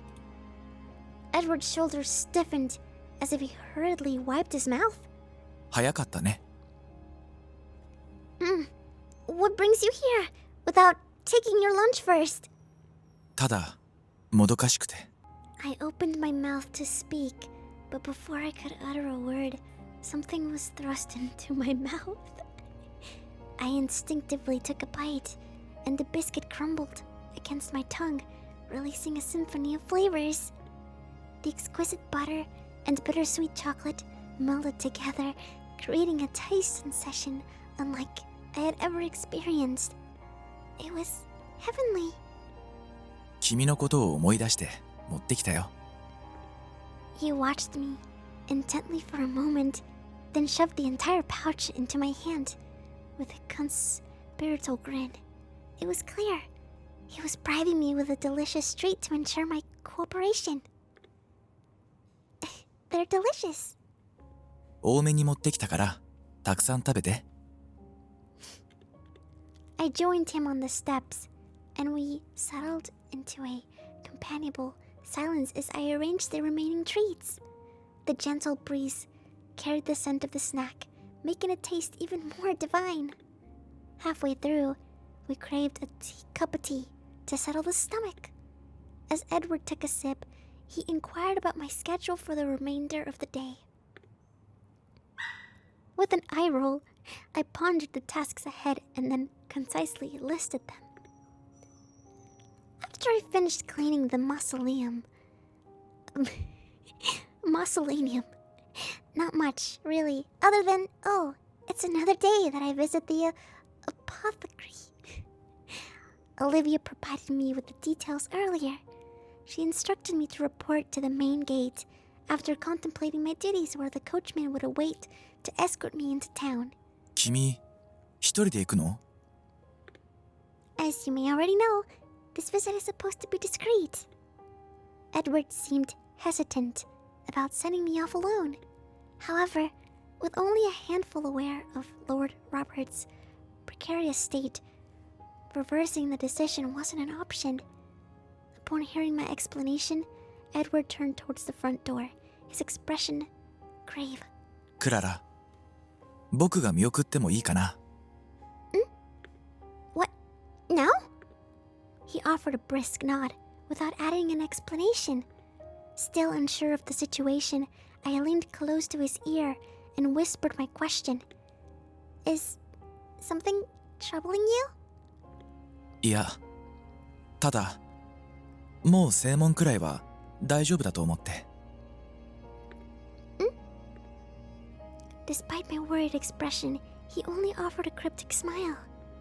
While I didn't believe he would face any repercussions for accompanying me to the gate, I felt uneasy for reasons I could not explain.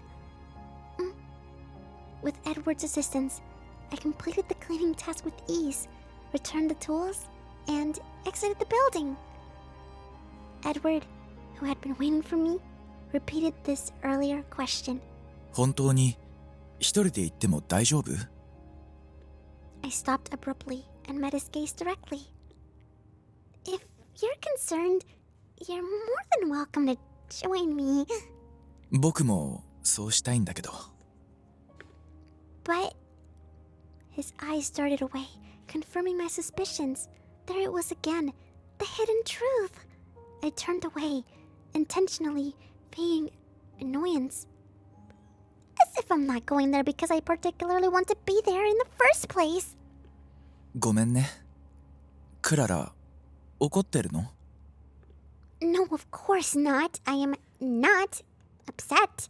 In fact, quite the opposite. I feel perfectly content.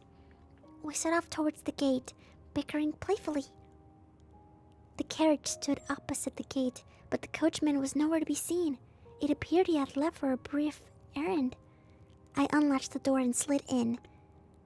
The condition of this place has changed quite dramatically. The interior was spotless and odor-free, a stark contrast to its previous state. It was clean enough for even Edward to find it acceptable. Are you absolutely certain you wouldn't prefer to remain outside? 乗ってみるよ。 As I was about to step out, Edward's hand shot out, stopping me in my tracks. A disquieting sense of unease washed over me as I recognized the unsettling shift in his demeanor. You're quite alright, aren't you? He cautiously lowered his foot from the curb stone, his movement suggesting a response to my unanswered question. I held my breath, watching him approach with a mixture of curiosity and nervousness. An unseen hand seemed to grip my heart, squeezing it with an icy fear. Its origin, a shrouded mystery. His initial move was one of cautious exploration, but he quickly transitioned into a confident stride, as if he had overcome his hesitation. With each step he took, a strange joy began to bloom on his face, only to be extinguished just as quickly. Edward abruptly halted and frowned, as if sensing something amiss. A crimson stream trickled from his parted lips, straining his collar. Edward! Oh! Panic surged through me as I leaped down from the carriage and cradled his collapsing body. Edward looked up, the face pale and drawn. A pained groan escaped his lips. What? What is happening to you? My vision tunneled, filled with only him, with the terror of the situation. Edward, coughing blood, spoke in a voice filled with despair. やはり無理みたいだ。 What? Why? ごめんね。君には心配ばかりかけているね。 He closed his eyes, accepting the inevitable reality that he had recognized. やっぱり一生。 Pale as death, Edward appeared to be on the brink of succumbing. My body quaked with fear and regret. Had I known what would transpire, I would never have urged them on. Please, somebody help! Help, Lord Edward, please! A scream tore from my throat as I called for help, pulling Edward into my arms. It was the only thing I could do. Oh. As consciousness flickered back, I found Olivia's stern visage looming above me. Her gaze, devoid of warmth, drained the blood from my skin. What transpired, Clara? I haven't the faintest notion. Suddenly, as we exited the gate, Lord Edward. Clara, compose yourself. There was blood, ma'am, on his lordship's lips. Clara. I stirred, muttering incoherently, and met her unwavering stare. Her silence was answer enough, and I waited, breath hitched, for her next words. I shall handle his affairs, Clara.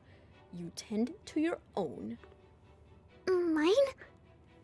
Memories, elusive and fragmented, swirled within my head. A frantic search for clarity yielded naught but a gnawing worry for Edward. You refer to the trip into town? Precisely. Is there an issue with that? No, ma'am. Olivia's disapproval, evident in the sharp click of her tongue, spurred me into action. Clara, let me give you a piece of advice. Focus on your own tasks and leave the business of others to them.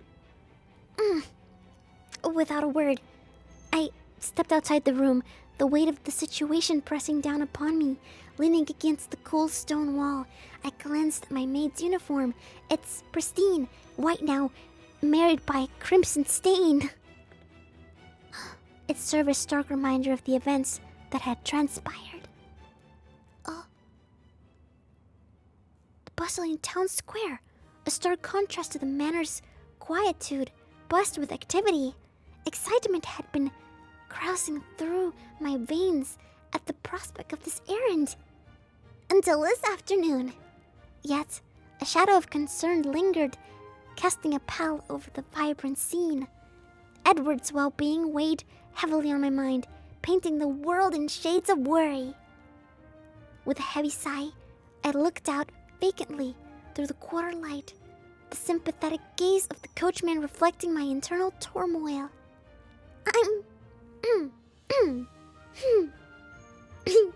The coachman's voice. What did it sound like again? I'm sure you'll be alright. Very well. Well, since you're here in town, why not try to lift your spirits a bit? Promptly, an idea struck me. Should I get Edward something? Though Edward desired the freedom himself, it was I who inadvertently caused him the accident. But What would he like? My gaze fell upon the vibrant posters on the windows of the... Oh, what would he like? A textile store? A vibrant canopy stretched across the entrance of the textile store, casting dappled shadows upon the rows of vividly colored cotton fabrics hanging beneath. Please like it, please like it, please like it! As the sun dipped below the horizon, casting long shadows across the land, I returned to the manor. The long journey had taken its toll, leaving my body weary and aching. I massaged my throbbing back and then descended from the carriage. Olivia awaited me at the entrance. I've returned, ma'am. Did you obtain the prescription successfully? Indeed I did. It is here. I presented the medications, a note to Olivia, her eyes scrutinizing the contents. I did my job. Without a hesitant intake of breath, I dared to ask, "And how fares his lordship, may I inquire?" Olivia's response, veiled in silence, and a knowing smile, offered no answers. Dejected, I retreated to my room, the weight of uncertainty heavy on my heart. Is he okay? Oh, days turned into weeks. Edward remained a distant figure, glimpsed only temporarily through the doorway by Olivia or the head butler. Anxiety gnawed at me, fueling a series of uncharacteristic blunders. Then fate intervened in a form of 3-day leave granted by Olivia. Those days, each one an eternity, were spent in silent vigil outside Edward's door. Though today would mark the final day. Dawn's early light heralded a frantic cleaning session. I envisioned the state of his room after my absence, picturing dust and disarray. Squatting before the door, I sighed, and the undelivered gifts heavy in my arms. Part of me yearned to pound the wood and demand the presents. I want to know if he's okay. The figure framed at the doorway, bathed in the dim light that bled through the crack, abruptly arrested in its movement, mirroring my own shock with its sudden stillness. My hands, paralyzed by anxiety, became rooted to the floor as I watched the figure emerge from the shadows, its form coalescing into reality. クララ、 It was Edward! Blinking away, disbelief, I rushed towards him. Edward, is that truly you? うん、僕だよ。 Oh, heavens above! My lips quivered, a dam on the verge of collapse against the rising tide of emotion. Then, with a shuddering breath, the dam broke, and sobs erupted from me, cascading down my face like a waterfall unleashed. Edward's movements were swift and sure. As I stumbled, his arms strong and comforting shot out, pulling me into the safety of his room. After a long while, the storm subsided, leaving behind a calm peace. I wiped my tear-streaked face, sniffing softly. Edward reached for a handkerchief, his hand pausing awkwardly before retracting. もう十分泣いた？ Yes, please forgive me. I frightened you, didn't I? いや、泣くとは思わなかった。 But of course I would cry. I was so worried about you. As fresh tears welled up, he gently placed his hand upon my shoulder, a silent reassurance. 大丈夫。ちょっと出かけたからといって死ぬわけではないから。 So, you won't die from doing that? What a change! うん。 I babbled on, overflowing with joy, while Edward looked at me with a hesitant smile. His face, pale and drawn from illness, held a wistful longing. I felt responsible. Remembering the gift, I presented it to him, holding my breath in anticipation. Right. I have something for you. いきなり？ As he unwrapped it, a pang of disappointment stabbed at me. What seemed like a treasured item in the shop now appeared hopelessly ordinary in Edward's hands. I frowned, desperately searching for words to explain my purchase. I thought I might bring you something from outside, so I purchased this. It wasn't very expensive. 無理して準備しなくていいのに。 Edward, though, remained enthralled by the offering. He cradled it close to his chest, his eyes sparkling with an almost childlike fascination, mirroring the unadulterated joy of a young boy discovering a long-awaited treasure. His fingers traced the contours of the gift with a gentle reverence, his touch feather light as is afraid to disturb his delicate magic. As he held it, his gaze seemed to pierce through the object itself, lost in a world of wonder only he could see. A wave of pride, warm and comforting, swept over me, witnessing his unfazed appreciation. His genuine delight in the simple act of receiving filled my heart with a joy that transcended the object itself. 僕のことを考えてくれた。 A gentle smile softened his lips as I fiddled with the necklace around his neck. ありがとう。大事にするよ。 Ah, well, yes. Please do cherish it.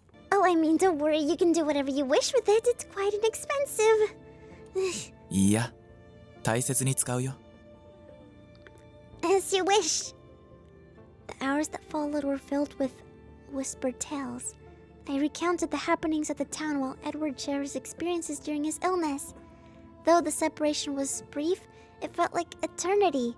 Regret tugged at me as I rose to leave, aware of the time constraints. Edward followed me to the doorway, his hand gently resting on my arm. His eyes held a melancholic longing. また会えるよね。 Really? Of course! Is there something concerning on your mind? 何事もなかった。 With a hopeful smile, he held up the gift, his words echoing his concealed feelings. 今夜は君のおかげでよく眠れそうだよ。 His cheerful demeanor lifted the weight of my worries. I returned the smile, a heartfelt expression of gratitude and renewed hope. And I too. Chapter 5!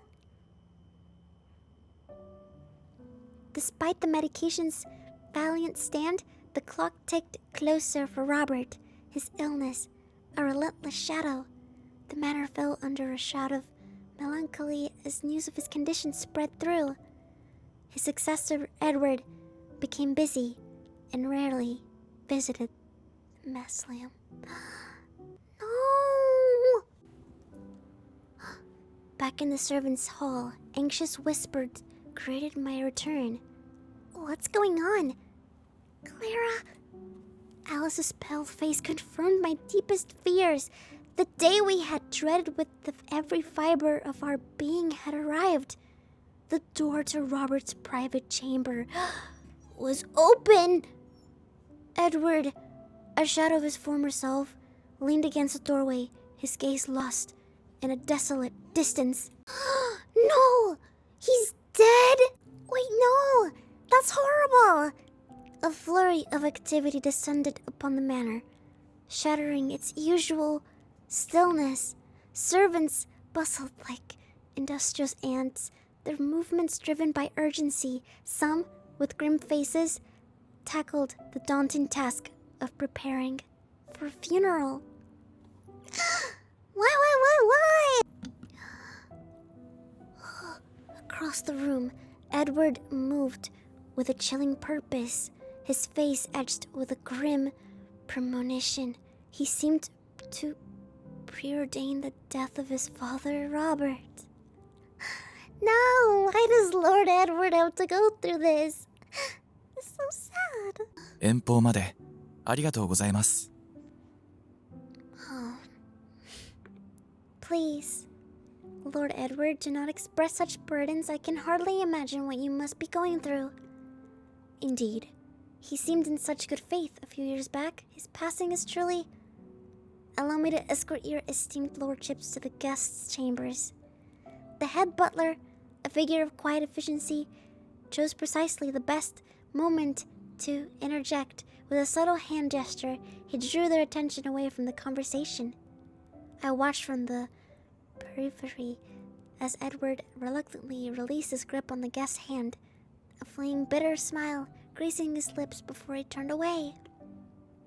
Following the head butler's lead, I shifted my gaze down the intricate patterns of the floor, my mind racing with implications of what I had just witnessed. The air still crackled with energy of their exchange, and I knew that much remained unarticulated between them. As the guests tailored after the butler, their voices, though kept low, carried easily across the opulence room. There is an unsettling aura to this place, wouldn't you agree? My skin crawls within these walls. The art, the air itself feels heavy with something unseen. They know! They can feel the presence! The funeral for Lord Robert had just concluded, but the servants like myself were not permitted to witness the ceremony. Tradition dictated such separation, though necessity often demanded exceptions. Today, I was one of those exceptions. My lowly status momentarily elevated by the task of cleaning the aftermath of mourning. As I swept, I couldn't help but overhear snippets of conversation from the gathered staff. The air buzzed with the whispers or speculation, not so much about the paired Robert, but about his son, Edward. The recently revealed contents of Lord Robert's will had ignited a wildfire of curiosity and gossip within the manor walls. It seemed the guests, despite their outward solemnity, were far more preoccupied with the prospect of inheritance than with grief. That's so fucked up.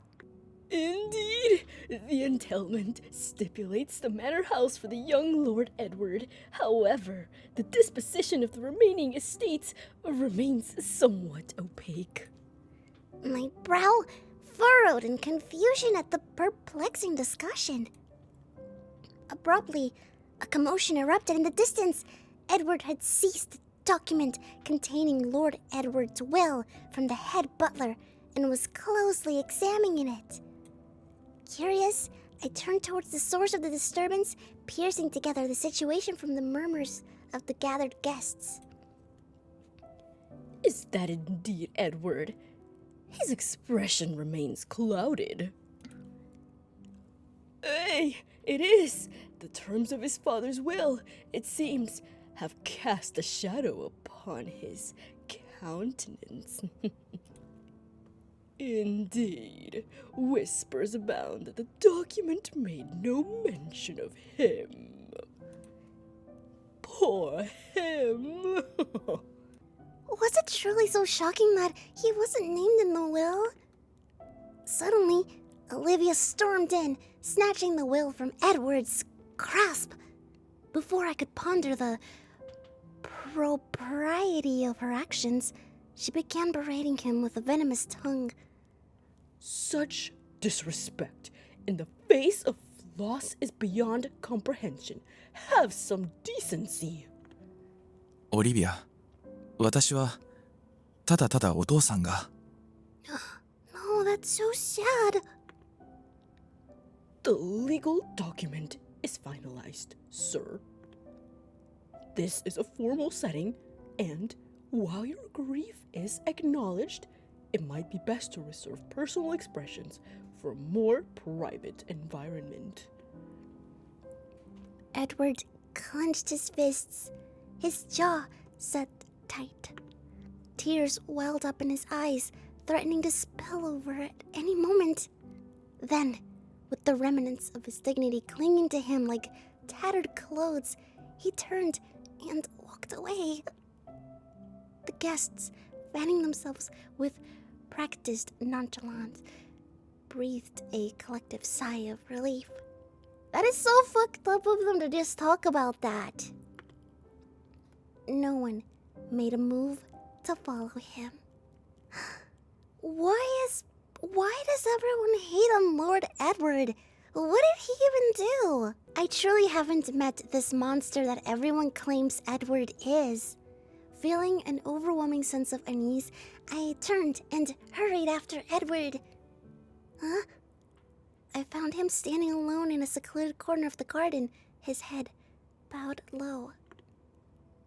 Though his shoulders were squared, I could see the tremor running through his clenched fists. Blood oozed from a wound on his palm, crimson staining his skin. I quickly reached out and gently pulled his hand away. 花 Our eyes met, a silent exchange passing between us. He blinked rapidly, his expression filled with a mixture of surprise and vulnerability.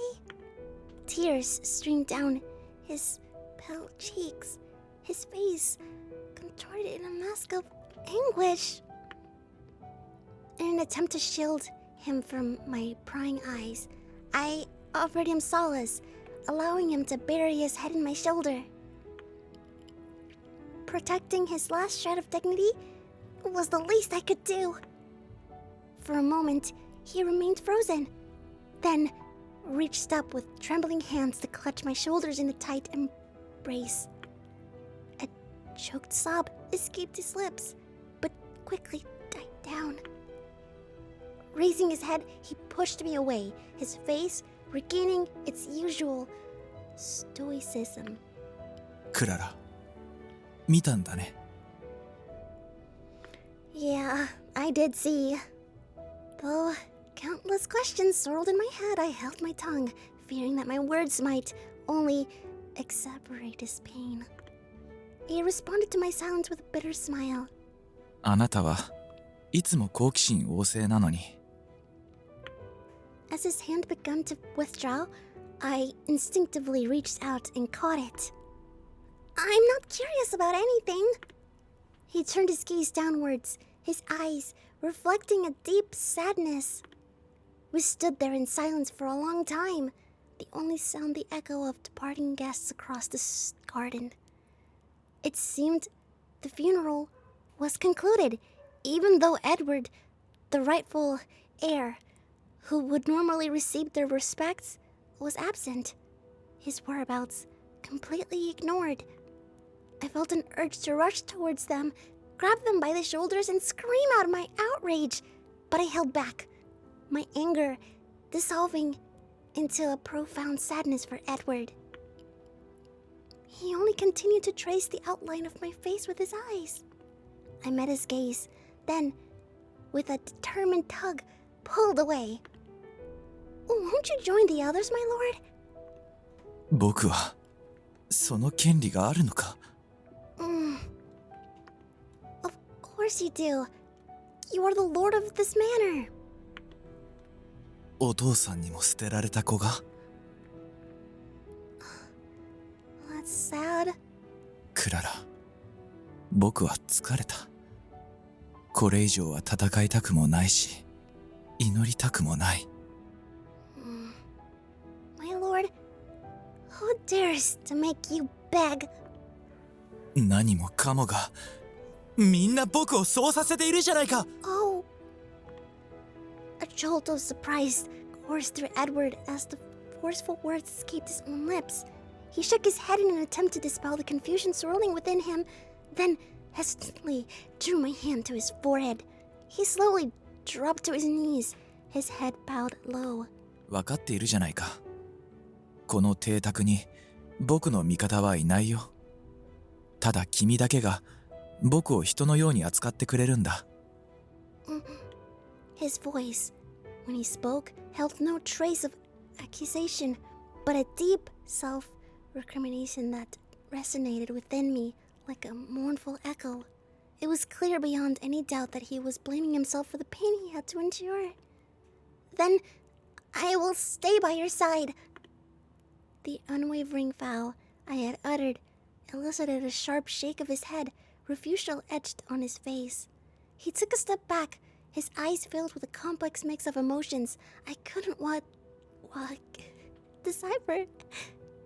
家を出てもっといい場所に行きなさい What? クララ古い屋敷に閉じ込められて死ぬのは僕で十分だから What? Wait, the Lord! As I turned to follow him, his retreating figure disappearing into the depths of the garden, a chilling question stopped me dead in my tracks. Must I remain by his side until death do us apart? My hand instinctively tugged at the fabric of my skirt, knuckles turning white with tension. Frustration welled up, forcing me to squeeze my eyes shut. I don't know. I knew the path ahead would be fraught with hardship and uncertainty. A thorny journey filled with challenges. Yet, even amidst those swirling doubts and anxieties, a single desire burned brightly within me: to hold onto Edward, to be his anchor in the storm, his solace in the darkness. Chapter 6.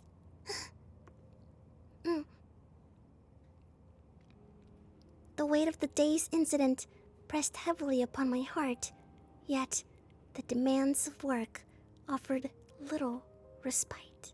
As I completed my task, sweeping the last vestiges of autumn from the mausoleum grounds, a figure caught my eye. A tanned face framed by a tight-pressed flat cap peered from the arched doorway. A leather satchel, bulging with what appeared to be letters, hung from his shoulder. He seemed to be searching for someone, prompting me to quicken my pace. Good morning. May I ask whom you're looking for? Greetings. I was directed here to find Mr. Edward, but it appears he may be elsewhere. Oh, you mean Lord Edward. If it's a letter for Lord Edward, I would be happy to deliver it myself. I was instructed to make sure Mr. Edward reads it first. I accepted the letter, my fingers tracing the embossed seal. There was no sender's name, only a cryptic set of initials. Wait, who could this be from? Oh. I was told a letter had arrived this morning. Dang it. Right. I forgot that anything that corresponds to Lord Edward should go through Olivia first. But she has been so weird lately. However, fate, it seemed, had other plans. As I navigated the labyrinth hallways, Olivia materialized before me, her icy hand outstretched, as if preordained by some unseen prophecy. Yes, it is for Lord Edward. It is my duty to check the letters addressed to his lord. Please, hand it over to me. My tongue stumbled as I attempted to emphasize the letter's intended recipient.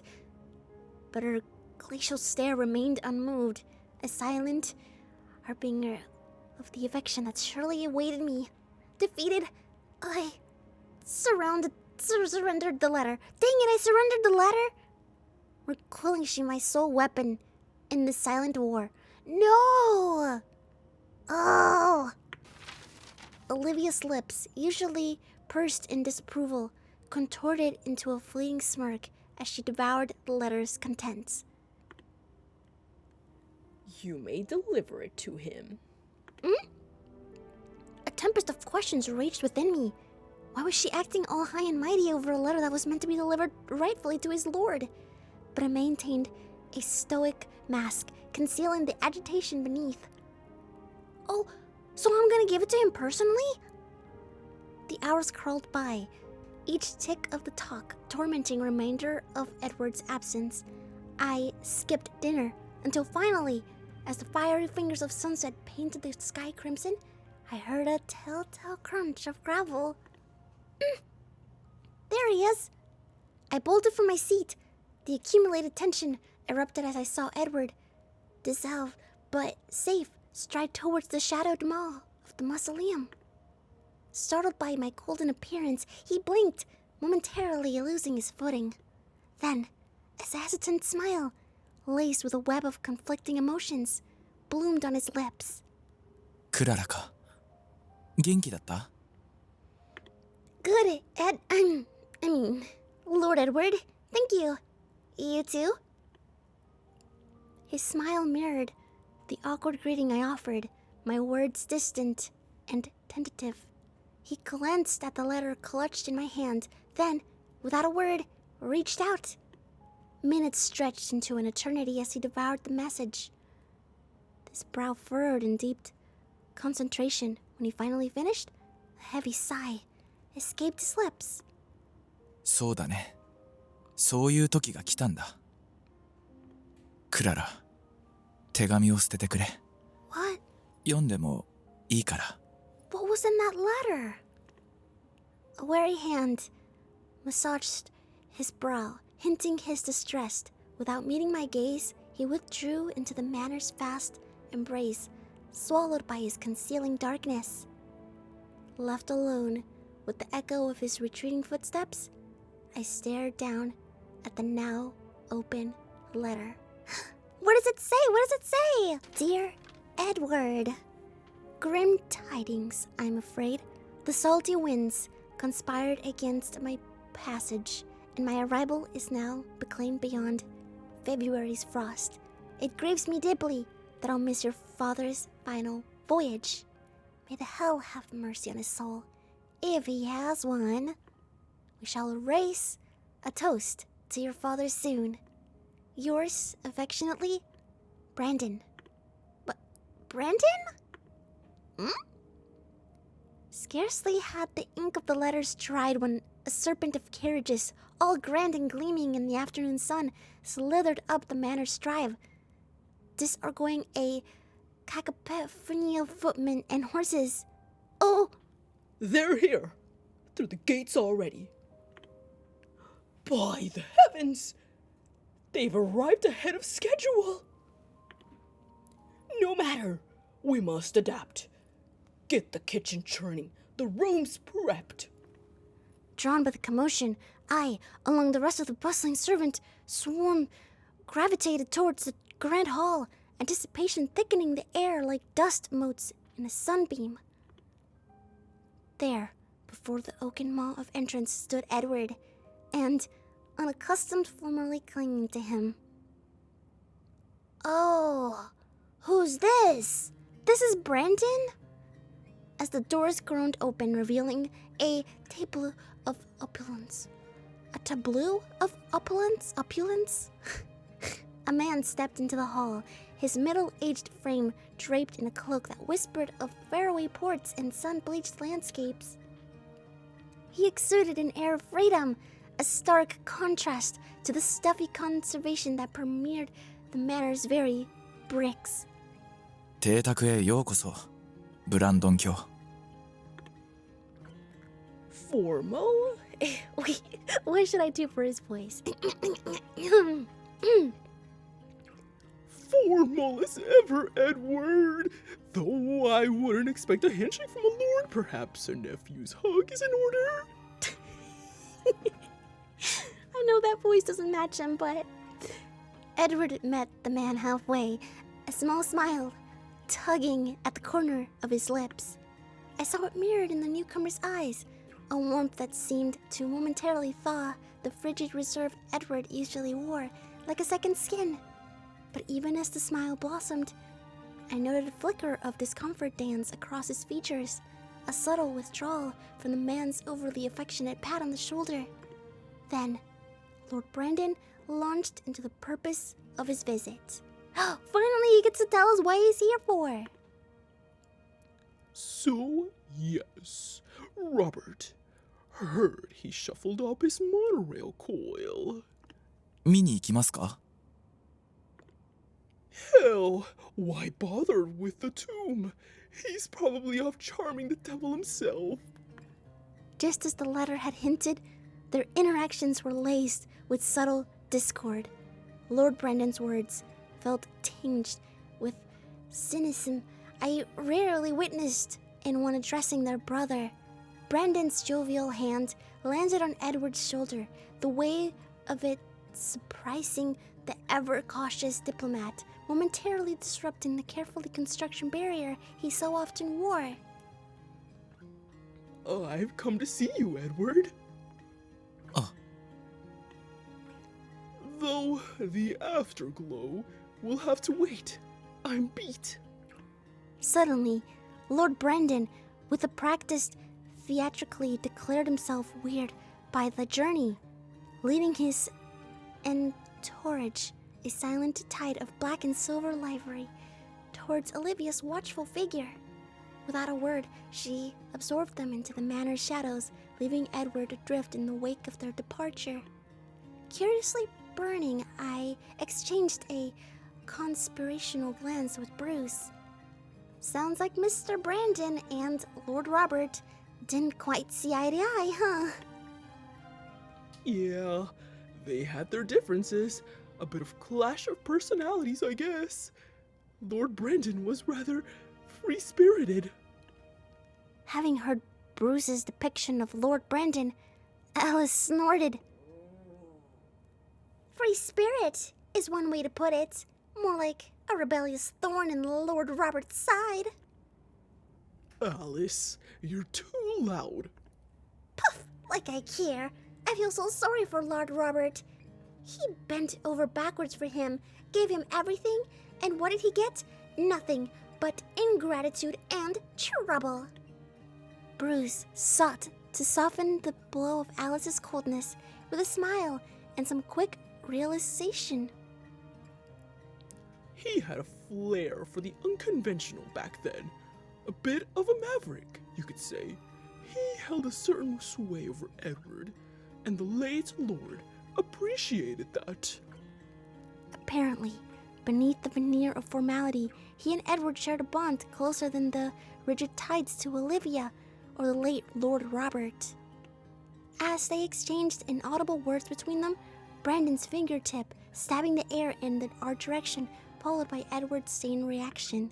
His eyes, usually as veiled as a locked room, swirled with emotions before retreating behind his customary mask. My breath caught in my throat. Had he somewhat caught the wind of our hushed whispers? But no, his gaze turned swiftly away from me, settling back on Brandon with an intensity that almost felt like a rejection, as if I had become a mere shadow beneath this notice, unworthy of a second glance. And in a cautious twist of my own conflicted heart, I was both relieved and repulsed. Breakfast broke the weak silence, serving up a breaking news. You mean me? Wait, me what? What's going on? Yeah, he doesn't want anyone else. Oh? Thomas met my worried gaze with a furrowed brow, mirroring the disquiet within. How unexpected! Despite the anxiety, the preparations for the dinner hummed with controlled chaos. Each rule, etched in the manor's history, was meticulously followed. An additional coterie gleaming up on pristine linen, superfluous seats politely dismissed. Sharp-eyed servants, privy to the evening's significance, materialized out of the shadows, offering hushed critiques of my every placement. Just as I began scrutinizing my notes, a sharp rap at the door startled me from my focus. Ah! Lord Brandon, draped in casual finery, exuded an air of relaxed amusement, while Edward's face was a storm cloud of disquiet. The tension radiated, causing even Thomas and Alice to stand ramrod straight, their faces etched with ineffable concern. Alice said, "I'll be in the kitchen. Let me know if you need any help." Alice's hand, a brief flash of comfort, patted my shoulder before she retreated to the kitchen sanctuary. Thomas sent a silent tear. Sorry, I wouldn't normally dare disturb your dedication, but a whisper of your involvement piqued my curiosity. I beg your pardon? 席に座って話しましょう、おじさん。 Don't bother. My purpose in summoning you is not to dictate, but to engage in conversation. What would you like for an aperitif? I'll go with the chef's recommendation. 水でお願い。あの客も。 Certainly. Ah, the rules of the manor. always lurking. To ensure uninterrupted enjoyment of this exquisite meal, I would be happy if you could present all the courses simultaneously. Oh, I see. I shall let the kitchen know. While we wait, Mrs. Clara, wouldn't you care to join me at the table? There seems to be an unoccupied seat. Sorry? おじさん、二人だけで食事するという条件だったじゃないですか。Was it? Don't look at me like that. You're embarrassing your uncle. It's an honor to be able to talk to someone as wonderful as you, Mr. Brandon. I shall ensure your request reaches the kitchen. I will be back shortly. My words stumbled out before I could catch them. I assume you've been to a dinner party before? I attended a few while I served Lady Jane. She had taught me the dining etiquette. She must have taken quite a liking to you. So, Mrs. Clara, how long have you been serving the manor? Just over 4 months, sir. My. I figured you'd been here longer with how good you were at your job. Thank you. Don't feel the need to exert undue pressure upon yourself. How can I not feel pressured? The question echoed in my head as I watched Edward discreetly swipe at his mouth. Oh, I should have asked this earlier. Forgive my curiosity, Miss Clara. But the air seems charged with a certain intrigue around you and Edward. Perhaps you could shed some light on the recent developments? You see, Edward wrote me the most peculiar thing, asking me if I would take someone under my wing, someone he's apparently vouching for with the utmost, shall we say, creative license. 酔いましたね、おじさん。You don't need to feel so shy. If not, I still have a chance. Miss Clara, why don't you work for me? What? Never mind, he was not a child, he was just a weird person. 本気で提案しますが、お酒を減らした方がいいですよ。Yeah, seriously. Why? Didn't you say I'm a wonderful person, Mrs. Clara? Yes, but I didn't mean it in any other way.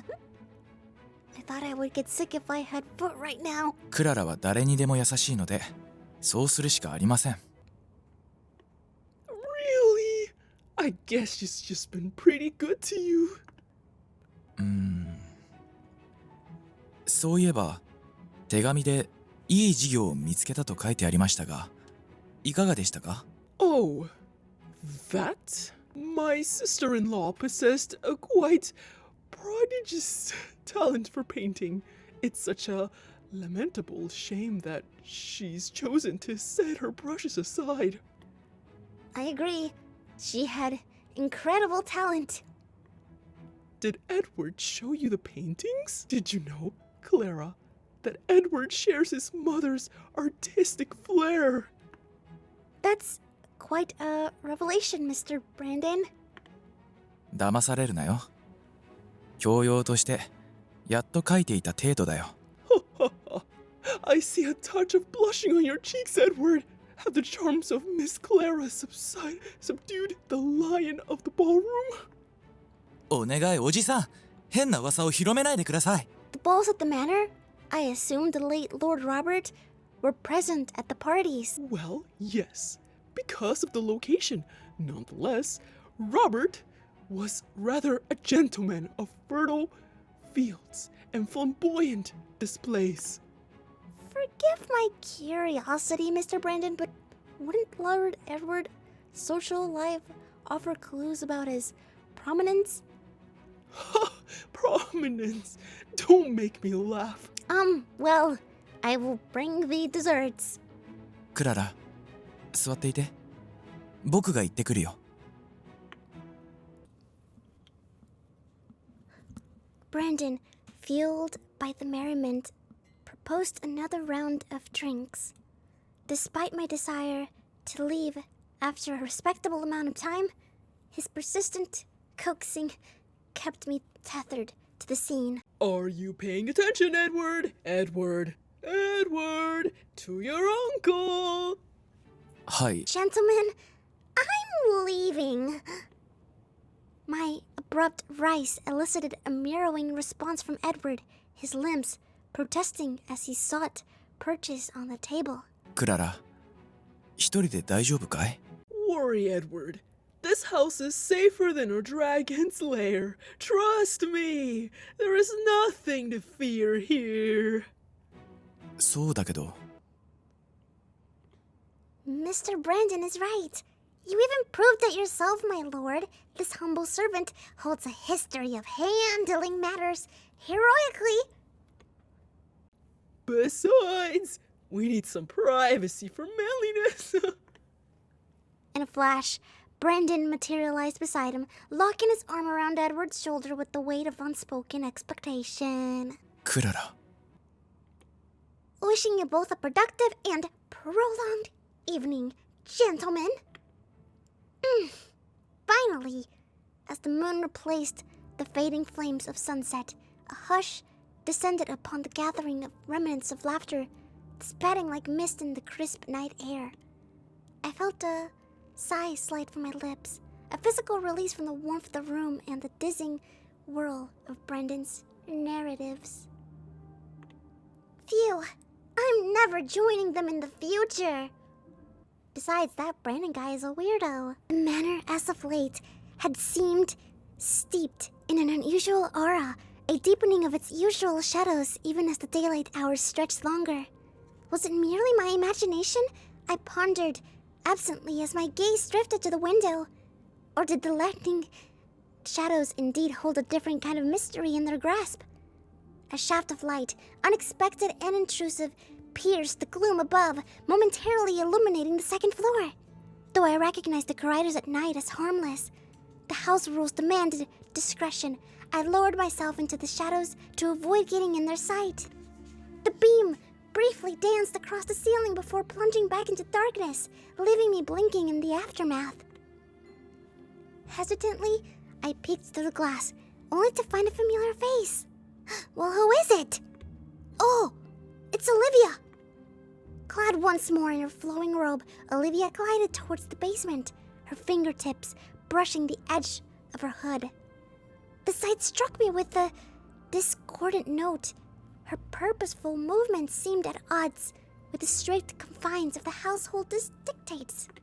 Did Olivia, I pondered, weave this very directives to cloak a clandestine purpose? Answers, it seemed, were paramount. With swift feet, I descended the stairs, my steps quickened by the urge to unravel the secrets lurking beyond and backyard threshold. We're following Olivia! Oh! Olivia's swift departure had painted the air with a chilling absence, the silence itself pregnant with the echo of her hurried steps. Time, draped in cloak of uncertainty, seemed to slow to a crawl, each tick of the talk a reminder of the secrets lurking beneath my feet. The weathered metal handle of the cabin door, cool and clammy under the touch, felt like a chilling premonition of the truths I was about to unearth. Taking a steadying breath, I pushed open the heavy door. Its groan, a haunting prelude to the descent into enigmatic depths below. Oh! This is a surprise! The door hung ajar between me and the shadowed depths within, silently screaming. Like whispers of tales of decay and abandonment, the wind gnashed through the crack. Sharp and acrid taste of alcohol lingered. It burnt a path of defiance down my throat like a temporary antidote to the creeping dread. The cabin's familiar aroma of rust and sawdust had vanished, replaced by a damp, unearthly chill that crept up my sleeves as I stepped across the threshold. What is this place? No cluttered shelves or workbenches greeted me, only a broad staircase spiraling downwards like a black serpent into the heart of the unknown. The candlestick snatched from a forgotten corner offered a sputtering bravado against the croaking darkness. Its flame, buffeted by a sudden gust of frigid air, flared precariously, casting shifting shadows that danced on the rough-hewn walls. A grimace twisted my features as I clutched my hands together, offering a scant protection against the chilling breeze. I don't know why, but this place gives me the creeps. The gloom at the bottom of the stairs yielded to a subtle luminescence, painting the damp stone walls with an enigmatic glow. Backed in the harsh glare of the room, Olivia stood rooted, her back rigid against the shadow staircase. Incoherent syllables were tumbling from her lips. The very air cracked with unseen eyes, amplifying the matter's inherent eeriness to an unbearable pitch. What? A monstrous hand of ice gripped my heart, squeezing the air from my lungs. Panic gnawed at my insides as I contemplated flight. Yet, my foot remained rooted, transfixed by the inferiority on the wall. The shadows, no longer passive observers, had become predators. Their contorted forms within a chilling symphony of dread. Oh, that's me! This is the first time I finally see myself. I look so cute. Oh! Whoa, wait, but what is happening? The housekeeper's body twisted and contorted to impossible angles, limbs waving like vines reaching for the moon. What is going on to Olivia? Her laughter, shrill cry that scraped down my spine mingled with incoherent whispers that danced at the edge of comprehension. Hisses coiled around me, slithering serpents, punctuated by the high-pitched squeaks of unseen night terrors. Terror, cold and clammy, flooded my veins, making my body tremble like a ship caught in a sudden storm. The shadows, hungry mouths stretching from the corners of the room, devoured the edges of my vision, swallowing the floor beneath my feet. Disoriented and lost, I stumbled, the hard earth slimming into me like a cruel embrace. Oh no. Olivia, usually unflappable, froze, her gaze snapping towards the source of the sudden noise. Her chest rose and fell in rapid, stretcherous breaths. Oh no. You! Reveal yourself! Dang it! Each step of the winding staircase echoed into the abyss, the shadows playing tricks on her senses. Nowhere to hide, nowhere to seek solace, just the oppressive vastness pressing in from all sides. Every nerve ending hummed with alertness, her ears straining to catch the faintest whisper in the suffocating silence. What should I do? Oh, I've got to save here. I don't really know what to do. Okay. I think either blow out the candle and hide or flee immediately. I think I should just flee. Honestly, I don't know where I could hide in here, so I'm gonna flee. What if Olivia discovered me? My mind went numb with horror. Crunk! The escaping sound, like a skeletal claw, scraping against stone, tore through the silence, unleashing a torrent of regret and fear that drenched me in cold, clammy sweat. Olivia's form, elongated by the flickering candlelight, stretched across the dusty floor, drawing closer with each dragging step. Caught! The thought flashed in my mind, a searing blank matter of mark of fear. Without a conscious decision, I sprang up, the candle clattering to the floor, a discordant note amidst the suffocating tension. Did I get caught? No. Oh, I'm fine. The door slammed shut with a resounding clang, a barrier against the abyss, but not against the memory of what I had witnessed. The immensity of the darkness, its very emptiness, a hungry maw, threatened to devour not just my sight, but my sanity itself. Each labored breath was a defiant act against the creeping terror, yet a tremor ran down my spine as I adjusted my clothing. Oh no! The candle's fierceness lingered, scorching the fabric of my escape and marking me with its unholy light. What now? My mind echoed. Then, the silence heavy and suffocating, shattered upon the brutal anvil of a knock. Uh-oh. I remained a statue, offering no response but a shadow. A study in cold composure stood bathed in the spill of moonlight. The pallor seemed to hold her gaze captive.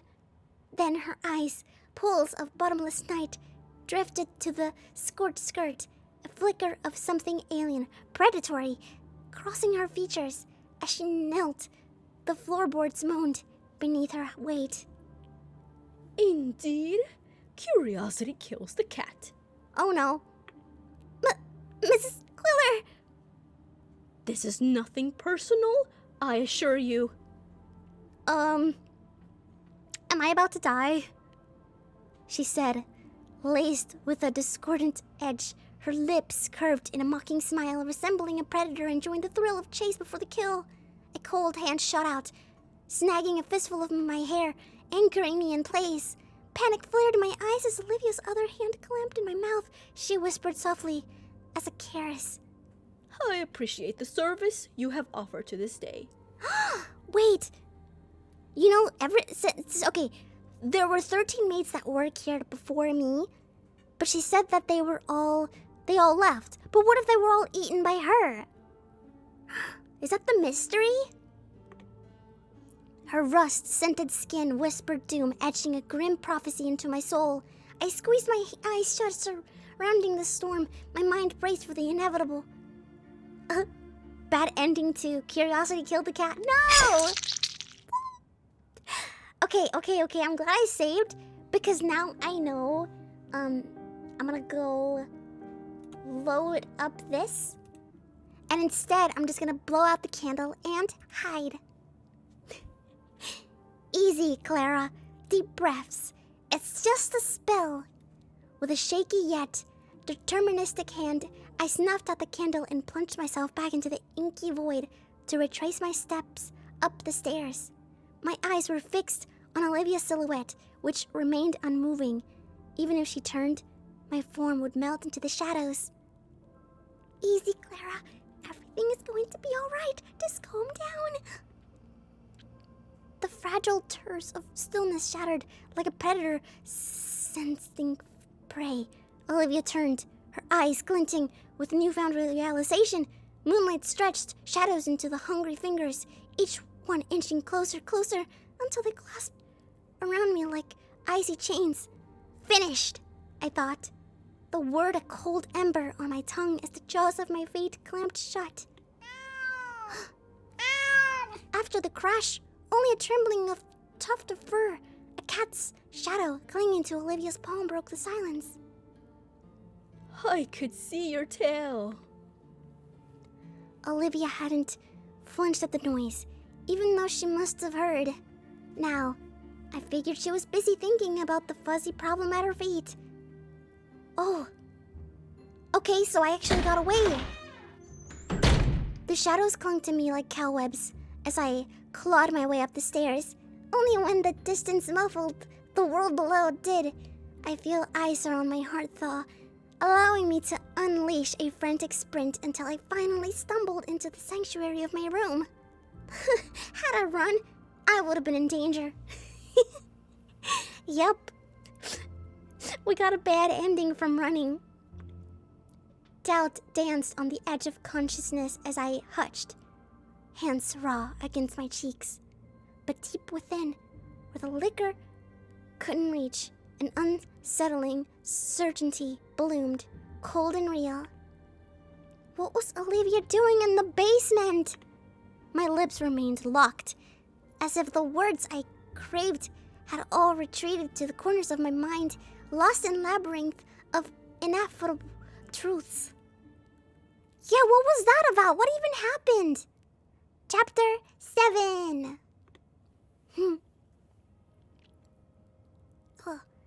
Spring's cleansing breath finally swept through the manor, leaving behind a sparkling anticipation for the impending grand ball. With a new lord claiming our esteemed halls, the preparations were monumental. A symphony of polished silver, starched linens, and meticulously planned details, all to impress the flock of fashionable folk descending from the capital. Their silks would rustle like whispered gossip, their laughter like crystal chandeliers tickling beneath the summer moon. Every cobblestone would be scubbed to brilliance, every blade of glass coaxed into perfect submission. But me, nestled in the quiet cocoon of Edward's chamber, I remained a humble moth in his whirlwind of extravagance. Swapping velvet drapes for airy linens, plumbing feather pillows until they mimicked clouds, it was a familiar waltz amidst the impending revelry. No shimmering gowns or scandalous secrets for me, just the comforting dance of dust motes waltzing in sunbeams. The real drama, however, unfolded not in the echoing halls but in the sun-drenched embrace of the backyard. The mausoleum awaited a throng of visitors. Thus, I waged daily battle against the tenacious weeds, their roots gripping the earth like stubborn secrets. Each wick yanked, bagged, and banished was a silent victory, a bead of sweat rolling down my cheek, my only medal. Strange how this burning summer crept into my veins, turning even the simplest tasks into steam baths. Whoa, the sun is scorching hot! Moments like this occasionally stirred the memories of the townhouse across my mind, but their hold was fleeting, quickly overtaken by the newfound fondness of this grand, if slightly eerie, dwelling, the sun spilling across the rooftops in a cascade of gold painted the windows like stained glass. Laughter echoed through the halls, laced with warmth of genuine camaraderie, and Edward. My thoughts drifted back to the chance encounter with the central hall. Sunlight slanting across his features, framing them with a halo of dust motes. I never thought I'd see him convey such intensity. Edward, once cloaked in an indifferent haze, began to shed his different shell as the new master of the manor. He had teeth, sharp ones, as he tackled tasks with ironclad resolve and demanded respect in return. Well, good for him. Despite lingering whispers of disapproval, fueled perhaps by his newfound authority or grudging acknowledgement of his resourcefulness, a curious shift had occurred. An unspoken vigilance, a collective awareness, now followed him through the walls. Within me, this unexpected metamorphosis sparked a quiet hope, a tentative belief that beneath the gruff exterior, something might more glimmer. But Edward's domain remained an echo chamber of solitude. The very walls seemed to whisper with the memory of footsteps paddling alone through the velvet darkness, a pervasive loneliness that clung to him like a second skin. I yearned to bridge the chasm, to offer a touch, some warmth in the black table of this isolation. Now, even that small comfort seemed an intrusion, met with a steely resolve that chilled my outstretched hand before it could reach its mark. Ah, right. With the sack of weeds slumped at my feet, a buried memory clawed its way from the depths of my mind. Edward. He needed to know about Olivia. That's right. He probably doesn't even know what kind of thing she is. An insidious procrastination had held me captive, whispering doubts about the validity of my drunken vision. Could he trust the muddled reflections glimpsed through a veil of all? Yet, the impending ball, a glittering serpent on the horizon, demanded I finally break free. Hey! My anxieties, like barbed vines, point at a singular, accusatory finger. Olivia Quiller. Perhaps all those strange phenomena were Olivia's doing. All right, I should talk. I balled my fists and started climbing up the stairs. Here we go. Scarcely I had set foot on the first step when discordance ripped through the silence. I rounded the corner to find Brandon and Edward in the doorway, their faces locked in a silent standoff, etched with something far more potent than mere annoyance. I am doing you. 私のことを、クラ。 The distance muffled the words, a frustrating veil blurring the edges of the argument, fiddling with a non-existent wrinkle on my dress, I strolled towards them, the picture of nonchalant curiosity as my footsteps echoed. Their heads snapped up in unison, faces grim and jaws clenched like bear traps. Hello, gentlemen. A smile, as sudden and unexpected as a dandelion puff in the wind, bloomed on Brandon's face. However, Edward slumped slightly, etched with remnants of the storm. もう行ってもいいですか? Leave where? This is your room! Brandon couldn't hold back a chuckle as he seized the potted plant, sunlight glinting off the leafy fronds like emeralds. With a flourish, he thrust it towards me, his eyes sparkling with mischief. Here you go, Miss Clara. Take this to Edward's room for me, would ya?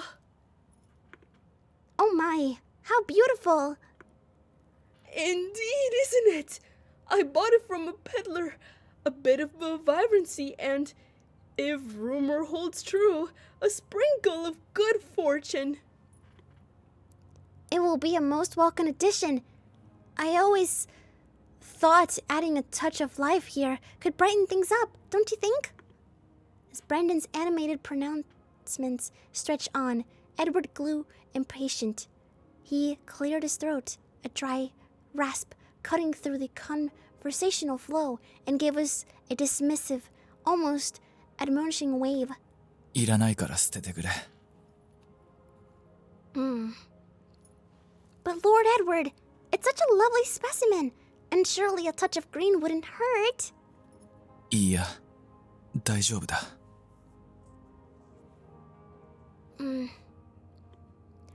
Cradling the pot in my hands, I traced the delicate contours of the vibrant green shoots, their unyielding posture. Regardless of its authenticity, the notion of discarding a hope-bearer, however fragile, sat ill with me. What if within the verdant tapestry of this gift lay a hidden charm whispering tales of potential fortune for Edward? In that case, I can assure this beautiful plant thrives in your room, requiring no further effort on your part. Their countenances were a study in contrasts. Brandon, a grinning Cheshire cat, eyes sparkling with amusement. Edward, in stark counterpoint, a storm cloud roiling with brewing discontent. His composure,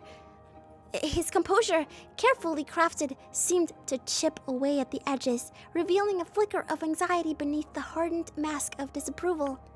My heart hammered against my ribs, a drumbeat of justification against the rising tide of my doubt. With your permission, of course, since I attend to your chambers. Says your servant, Edward. He pressed his lips together before releasing a sigh that seemed to rumble from somewhere deep within. クララ、いくら私があなたを大切にしているからといって、今のは違う。But, have a look at your room. You'll drown in there. With a hesitant sweep of my arm, I indicated the entrance of Lord Robert's erstwhile sanctum, now Edward's own. Its proximity to the mausoleum, a grim reminder of morality's cold clutch, seemed to drain the very warmth from the room. Brandon, ever the optimist, interjected. Touché, Miss Clara. Edward, beyond your window lies naught but the tombs. おじさん。The world is a tapestry woven with countless threads, each awaiting your touch. The grand manner, however, magnificent, is but a single knot in that tapestry. There's so much more to unravel, my boy. ブランドン。 Please, I cannot, in good conscience, stand by and watch you crumble under the weight of the mausoleum. Beneath the veneer of composure, a flicker of vulnerability danced in Edward's eyes as Brandon's sincere worry reached him. I echoed his gesture, my grasp on the potted plant tightening as if to preserve a spark of hope amidst the gloom. When our eyes met, The glimmer in Edward's gaze dimmed, replaced by a quiet resignation that spoke volumes of the unspoken weight he carried. 好きにしてください。 With Edward's seal of approval, our little horticultural mission sprang into action like a whirlwind of zeal. Brandon, the self-proclaimed green thumbled in general, orchestrated the proceedings with surprising military precision. 2 terracotta soldiers, brimming with leafy premises, rested in its arms while I cradled the rest. Edward, with the afternoon yawning before him like an unfurled scroll, hovered at the property, a curious onlooker to the botanical couped dat, unable to resist the allure of the bird jungle. He inched closer. 大丈夫？ With a deliberate movement, I turned, holding the ferns and flowers in my arms. Not at all, Lord Edward. They're mere feathers compared to the burdens I carry daily. そっか。 A strong wall does not crumble under a bit of greenery. Do you agree? それはちょっと無理ではないか？あ、クララ！ With a sentence poised on the precipice of utterance, fate intervened. A treacherous cobblestone snagged my unsuspecting foot. But before gravity could claim its victory, Edward's presence solidified around me. His embrace, unexpected in its unwavering strength, held me aloft even as the posts in my arms sang their discordant song. When he deemed me safe, a sigh escaped him. 足元には気をつけないと。 Yes, sir. Relief gave away to amusement as I met Brendan's impish grin. My toes curled in my shoes in embarrassment. Why was he smiling like that? My fingers danced across the cool, crumbly soil, filling the spots with fresh life. With practiced ease, I nestled the plants into their new homes. Edward, a silent sentinel at first, joined the rhythmic dance of recreation. Before long, the final sprout found its place, and our verdant task was complete. Now, give them a good soak. Obediently, I tipped the watering can, its spout glistening silver horn channeling life-giving water. Oh, we look so cute! Look at us! Oh dear, they're absolutely adorable nesting in the charming pots. Indeed, and quite hardy too, I assure you. Just a sprinkle of water when the soil appears parched, and they'll flourish like little champions. Edward's face softened. My breath caught in my throat as I caught a glimpse of warmth and affection in his eyes. And bold in this rare moment, I dared to voice my question. Out of these leafy companions, which foliage do you find the most captivating in its form and hue? どの子？ His fingertips gently brushed the leaves. さあ、全部綺麗だから。 Indeed they do. So, shall we bring them all inside and let them brighten your chambers? 庭には？ Because, my dear Lord Edward, your room could do with a splash of life and vibrancy. Miss Clara seems rather smitten with my little botanical bounty. And who wouldn't be pleased with a bit of good fortune, eh, Miss Brandon? I traced the delicate fronds of the newly watered plant, their vibrant green seeming to pulse with renewed energy. I hoped they would not only brighten the space, but also weave a touch of solace into Edward's world. I wouldn't want to miss the chance to wish Lord Edward all the happiness he deserves. Our gazes met, and warmth, like momentary sunbeam through the storm clouds, played on Edward's lips. It was bittersweet smile, hinting at a hidden wall of affection alongside a lingering shadow of sorrow. The fleeing smile carved itself into my memory, beautiful, even at its briefness. That was so cute! After a thoughtful silence, Edward reached for the pot, his fingers lingering on the cool ceramic for a moment before settling on a delicate blue vessel, cradling a vibrant green sprout. There was a covert connection between him and the plant, a quiet understanding that sent a warmth blooming in my chest. Sunlight, awakened by my footsteps, flooded Edward's room as I entered, cradling his chosen plant like a verdant treasure. Oh, how cute! I nestled it in the sun's golden embrace before turning to face him, the warmth of the room mirroring the bloom in my heart. Well, what are your thoughts? A soft flush painted his cheeks. I confess, it surprised me, his capability of being swept away by the delicate wonder of existence. In hushed tones, he offered his thoughts, like a fragile treasures laid bare. 綺麗。 Indeed, it brings a splash of vibrancy to the room. うん。お花に言った言葉ではないんだけど。 Then, Edward shook his head in silence. He was embarrassed. I decided to play along. Mr. Brendan had most kindly secured a suitable vessel for the Atelier. おじさんが Yes, he said it was too big for us to carry. Would you like to go take a look together? My prompt grasp of his hand darted before he could respond. A flush crept up his neck and bloomed on his ears. How cute was his shyness, almost childlike in its purity, under the warmth of his uncle's unexpected gesture. Across the hall, through the door, Brandon's gift beaconed. これは A guardian of wood, rich and dark, stood watch beside the oceanic vista his mother had conjured. The shadows it wove played upon the painted waves, amplifying their depth and sculpting the shore like an almost tactile realism. お母さんの故郷にこんな木があると言っていたよ。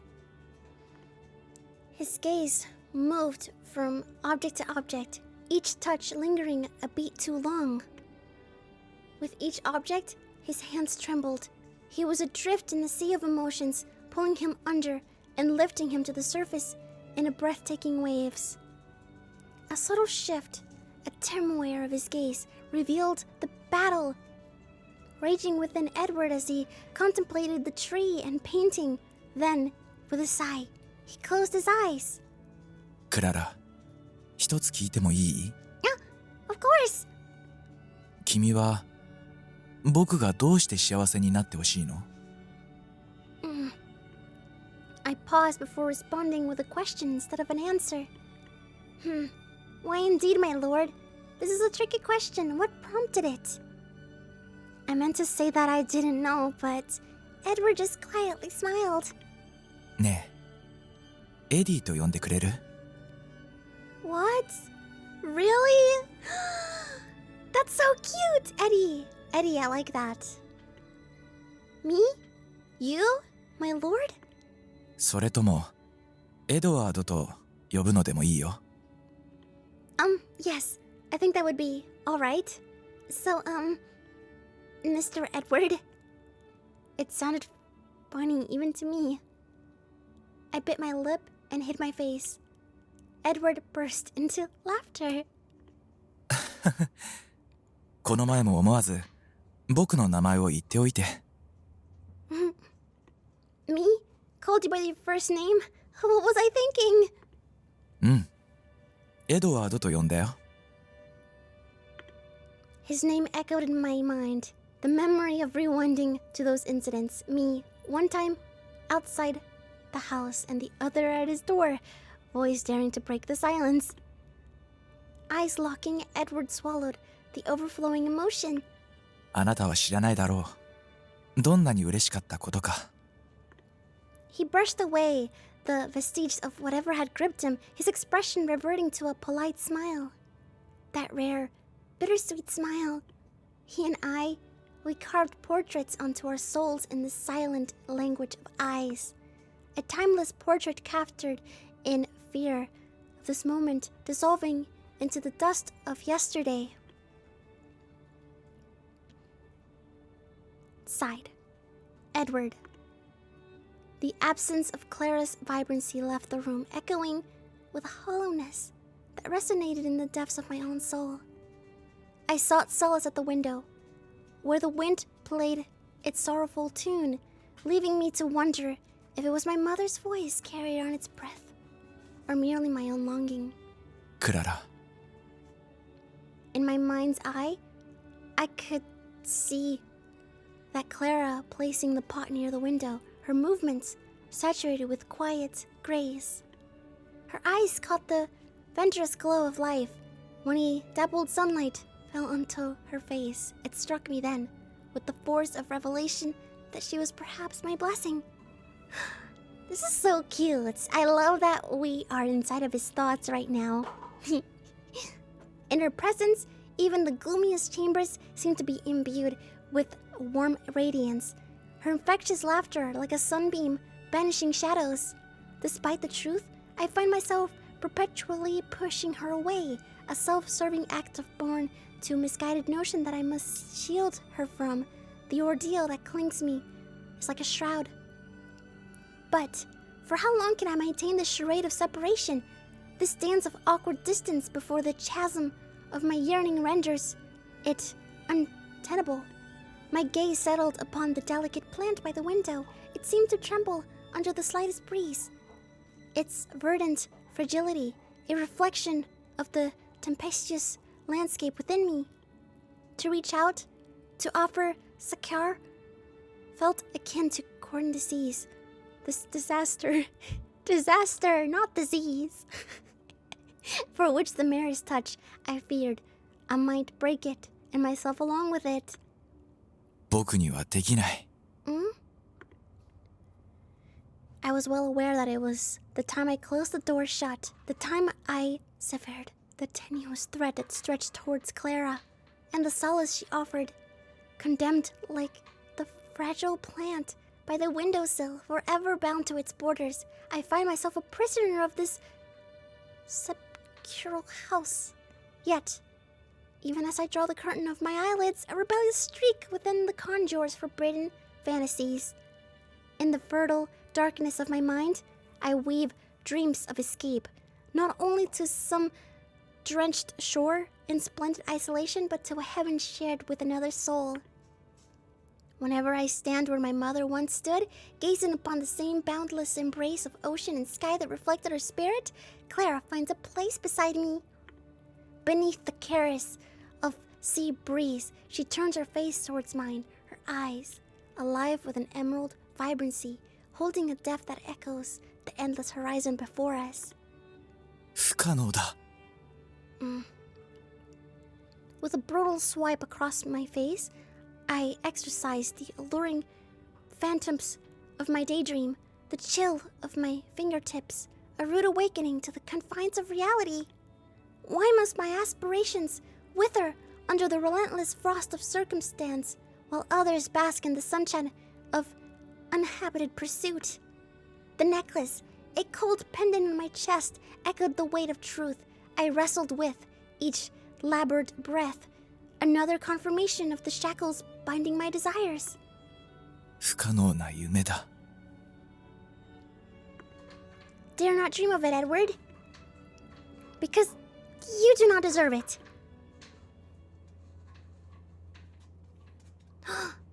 Chapter 8. Oh. With the spring ball approaching like a vibrant butterfly, the manor hummed with the arrival of the musicians. So I'm guessing this is back to Clara's mind. Every day, Their melodies have woven themselves into the very fabric of our lives. And as they graced us with the final rehearsals, smiles bloomed on every face. Some, entranced by the music's spell, succumbed to its lullaby, murmuring dreamlike whispers as they closed their eyes. Wouldn't I just be heavenly to just see a dashing gentleman in a moonlit waltz? As I distanced myself from the hum of the servants' quarters and stepped into the sun-dappled embrace of the courtyard, a new song, light as a butterfly's kiss, alight upon the familiar tune. Somewhat nearby, a lone violinist spun silken threads of melody, painting the air with unseen colors. Like a child entranced by the piper's flute, I felt my steps quicken, drawn inexorably towards the source of this captivating magic. Who is this? My heart jolted as I rounded the corner at the sight of the figure of white and blue, sending a spark of recognition through me. Oh, it's Eddie. Edward. An eternity seemed to have stretched between our last encounter, and as I stood there, watching him, it felt as if an unseen thread drew his consciousness towards mine. Lids heavy with reverie, his eyes fluttered open, the familiar blue meeting mine. こんにちは、クララ。 His words, devoid of inflection, echoed hollowly in my ears, yet a smile of reflex born of habit or some hidden hope bloomed on my lips. You know how to play the violin? うん。小さい頃からね。 Would you be playing it at the New Year's party? いや、ただ思い出して演奏してただけだよ。 With the final note drifted away, Edward stowed the violin. On a whim, I lifted the broom, hoping its humble form wouldn't shatter the fragile connection. I just happened to be heading to clean the mausoleum. Yeah. 後で行った方がいいと思うよ。 Why? 墓の方で演奏の練習中なんだ。 Oh. Their dedication bordered on the fantastical, practicing all morning without a shift in their positions. With sunset, their only respite, I felt a weary acceptance settle in. A nod confirmed my intention to retreat, but before I could turn, Edward's hand reached out. 時間があるついでにちょっと話さない？ To talk? What does he want to talk about? Caught off guard by the unexpected shift in his demeanor, I faltered, my mind scrambling to reconcile his abrupt friendliness.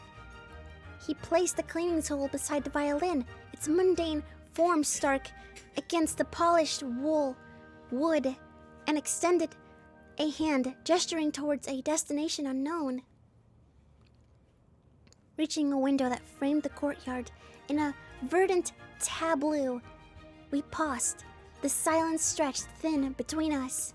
My fingers fluttered against the worn fabric of my skirt, buying me a few precious moments to marshal my thoughts. Do you feel like sharing a chat today, Edward? Your thoughts seem quiet. いつかはそう言って歩かなかったのに。 Last time felt a bit tangled. I worry I pushed too hard. 不快なことではなかった。ただ複雑だった。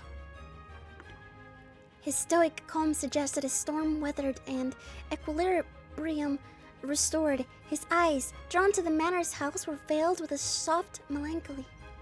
クララ、僕は邸宅の主になったのだから、ここに満足しながら生きていこうと思う。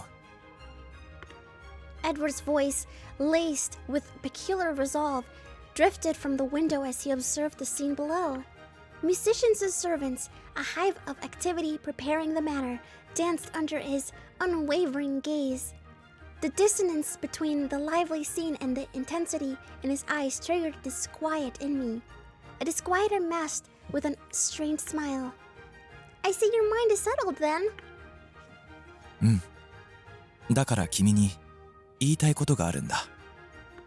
What is it? His eyes, briefly searching mine, retreated into the distant landscape of his mind. He battled an unseen dill with a final shake of his head, a silent decree. 今ではなく、いつか話すよ。You are pushing things to the future again. 僕の持病だよ。Edward slumped by the window, his silence dividing us like tangible curtain. The music snacked through its folds. The air thickened with the uncomfortable silence, pressing down on me as I wrestled with the urge to break it. So, the ball. うん。 It's coming up soon, isn't it? Can't wait to see the manor all decked out. そうだね。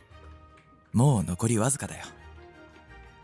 Well, with you at the helm, this ball will truly be magical. The folly of my pronouncement hit me like a rogue wave, its echo a cruel mirror to the very gossip I had disdained. How foolish am I? Shame painted my cheeks as I clamped my tongue and squeezed my eyes shut, longing for the earth to swallow me whole. Now that wasn't... I didn't... ねえ、僕と踊らない？ Really? He's asking me this right now? My brain jolted like a startled deer, sputtered to a standstill. His unexpected proposal hung in the air. His slow, deliberate approach towards me amplified the silence, each measured step an echo of the frantic hammering in my chest. 舞踏会も大したことないよ。知り合い同士で踊って騒ぐだけだ。That's what makes it great! A curious smile bloomed on Edward's lips as he tilted his head. His mind hovered in the space between us. An invitation. さあ、レディー。Sure. My hand, an offering surrendered in the heat of the moment, met Edward's in a warm clasp. With a gentle tug, he drew me closer, his lips brushing my ear as he whispered. クララ、僕の足を踏んでもいいよ。Oh, look at us, we look so cute! Wow, this is my favorite part of this. Finally, we get to share a loving moment with Lord Edward. だから、ゆっくり僕についてきて。Drawn by the irresistible tug of his eyes, I couldn't tear my gaze away as Edward closed the distance between us. Bathed in warm sunlight, the empty corridor became our secret dance floor, waiting for our first twirl of stolen waltz. Glimmers crowned his hair, sparks danced in his eyes with each step we jointly took. Lost in the world of impromptu waltz, we shattered the sunbeams into a labyrinthic of blinding light. Stolen steps, stolen glances, this fairy tale spun itself right before our eyes, a dream born in stolen moments. With each misstep, a light stumble. Against his foot, I stumble into another rhythm, my smile blooming despite the clumsiness. This was an unearthed herd of dance, a shared secret woven into the fabric of an ordinary hallway. 2, 3 turns across the sun-dappled floor, and then the music stopped.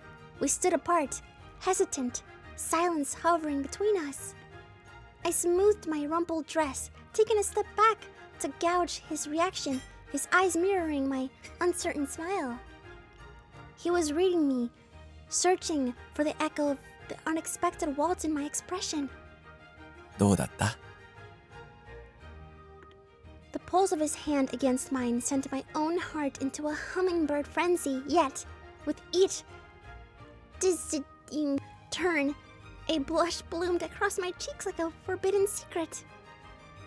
It didn't matter if I loved the waltz or stumbled through it. The urge to flee, to hide in this newfound joy of solitude in my own thoughts, grew with every beat. Thank you for the dance. I need to go do that thing, that thing I definitely have to do. クララ My god, Clara, no! I, unable to bear the heat of his amused gaze, bolted like a startled rabbit. Edward's surprise call echoed behind me, but I couldn't dare myself to turn back. Oh. Edward's gracious moves remained echoed in my mind for the rest of the day. But the glint of metal from those abandoned tools nestled innocently beside the violin was a far less welcome reminder. Dawn and Olivia's volcanic tongue were mere hours away. With a clenched jaw, I tiptoed into the darkness, determined to avoid the eruption before the sun rose. Stupid, you stupid! Crushing on Edward could wait! My heart drummed against my ribs as I scanned the darkness, searching for any sign of Olivia's hooded figure. The absence was eerie, but a blessing. All right, back to your rightful place. I snatched the cleaning tools, their metal cold against my skin, and jumped back against the wall as a rustle pierced the silence from within the mausoleum. Olivia or Edward, and neither was an encounter I craved. With a gulp, I decided to peek and flee. Peering cautiously through the doorway, I was relieved to find Edward standing beneath the pale moonlight. Unlike previous visits, he cradled a small potted plant, its verdant alive defying the stillness of the graveyard. His gaze, fixed on the weathered tomb headstone, spoke of a personal connection I could only observe. 急に逃げたんですよ。負担だったのかな。 Edward's laughter, light and airy, was a gentle breeze against my suddenly sunburnt cheeks. His friendly retelling of the incident, each detail chirping away at my composure, had me biting my lip like a scolded child. I could tell he was painting a portrait of my clumsy escape. Edward Smith curled into a whimper, his head dropping like a wilted flower. The light-hearted air bled away, replaced by a chilling dread that prickled my skin. Was he some unseen agony? My blood turned to ice as raw. Desperate screams shattered in silence and echo, bouncing off tombstones like a tortured whisper. お母さん、どうして私はこうなんですか？どうして私はこんなに苦しいのですか？私も外に出たいです。自由に、ブランドンおじさんのように暮らしたかったんです。そして、クララと一緒に。And with Clara, really? Uh-huh. The flower pot slipped from Edward's trembling fingers, crashing to the ground with thunderous explosion of ceramic shards. The sound, amplified by the stillness of the night, resonated through his own body, echoing the shattering terror in his eyes. Edward's face drained of color like the moonlight leached his blood. He began gathering the ceramic shards, each piece a jagged tear in his heart. His fingers, trembling with desperate hope, tried to fit them back together, even though the pot, like his shattered composure, was beyond repair. Moonlight glinted on the fallen fragments, each glittering tears of a testament to the irreparable loss. A strangled sob escaped Edward's lips as he knelt beside the shattered pot, the plant now held in devastation. 私は一体なぜ呪われたのですか？ Suddenly, I felt my grip loosen.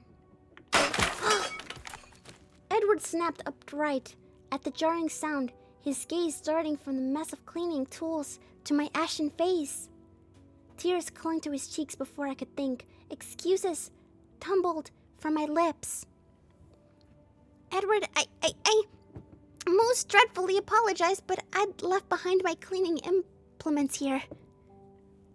My voice wobbled, the tremor betraying my composure as I watched Edward stand stiff across from me. He scrubbed at his wet face, the smeared dirt darkening his cheeks like war paint. Before I could reach out, startled by the raw desperation in his eyes, he flinched away. He pushed my hands aside. 大丈夫。 But your cheeks. His steps often danced towards me, a fleeting promise of closeness, only to retreat into the shadows seconds later. This fickle waltz of nearness and distance wove and unwound, leaving me only tangled in confusion. My voice rumbled low as I clamped his hands firmly in mine. What do you really want from me? Edward blinked, startled, but the mask returned. A bitter smile tugging at the corners of his lips, like a vine choked by thorns. そうだね。いつかは言わなきゃいけないから。ついてこい、クララ。全部言ってあげるよ。The broken pot stood, a silent accusation, drawing his gaze like a moth to a flame. He pursued his lips. The gesture, a dam holding back, a torrent of regret, anger, or something deeper before turning away. The silence was heavier than any spoken word. Oh. The door clicked shut, Edward vanishing into the gloom without bothering with the candles. The darkness, thick and suffocating, pressed in from every corner. My shoulders slumped. I followed him, each step echoing in the cavernous silence, and settled across the table. Empty whiskey bottles stood guard between us. Did you drink alone? おじと一緒に飲んだ。 Edward's reply, laced with respect, trailed off as he shielded his eyes with trembling hand. His gesture wasn't defiance, but a desperate bid to shield himself from the scrutiny he couldn't face. Silence settled like a thick fog rolling in, neither of us daring to pierce the tension with the fist of word. It was Edward, finally, who reached for the lifeline of conversation, his voice hesitant, as if walking on a tightrope. この前も見たよね。屋敷を出られないとこ。 Is that what the curse does to you? Edward's answer wasn't spoken but chiseled in the lines of his smile. It wasn't a joyous curve but a wary acceptance, a silent agreement that resonated deeper than any words. He shook the empty bottle, a hollow rattle confirming the silence, then sighed, pushing it aside.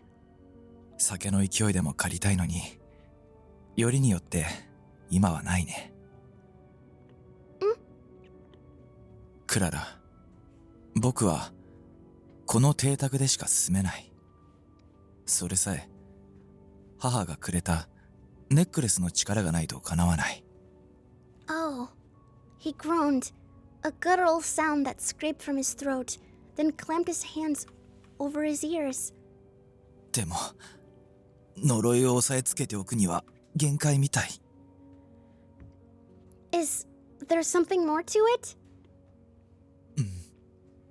亡霊になったお母さんが一日も欠かさず僕をお墓に呼んでいるよ。呪いは徐々に大きくなって邸宅にも影響を与え始める。 The final piece snapped into place, revealing a chilling tableau. The monstrous figure that stalked the manor, mirroring Edward's own silhouette, the inexplicable knocks at the door, it all coalesced into a terrifying truth.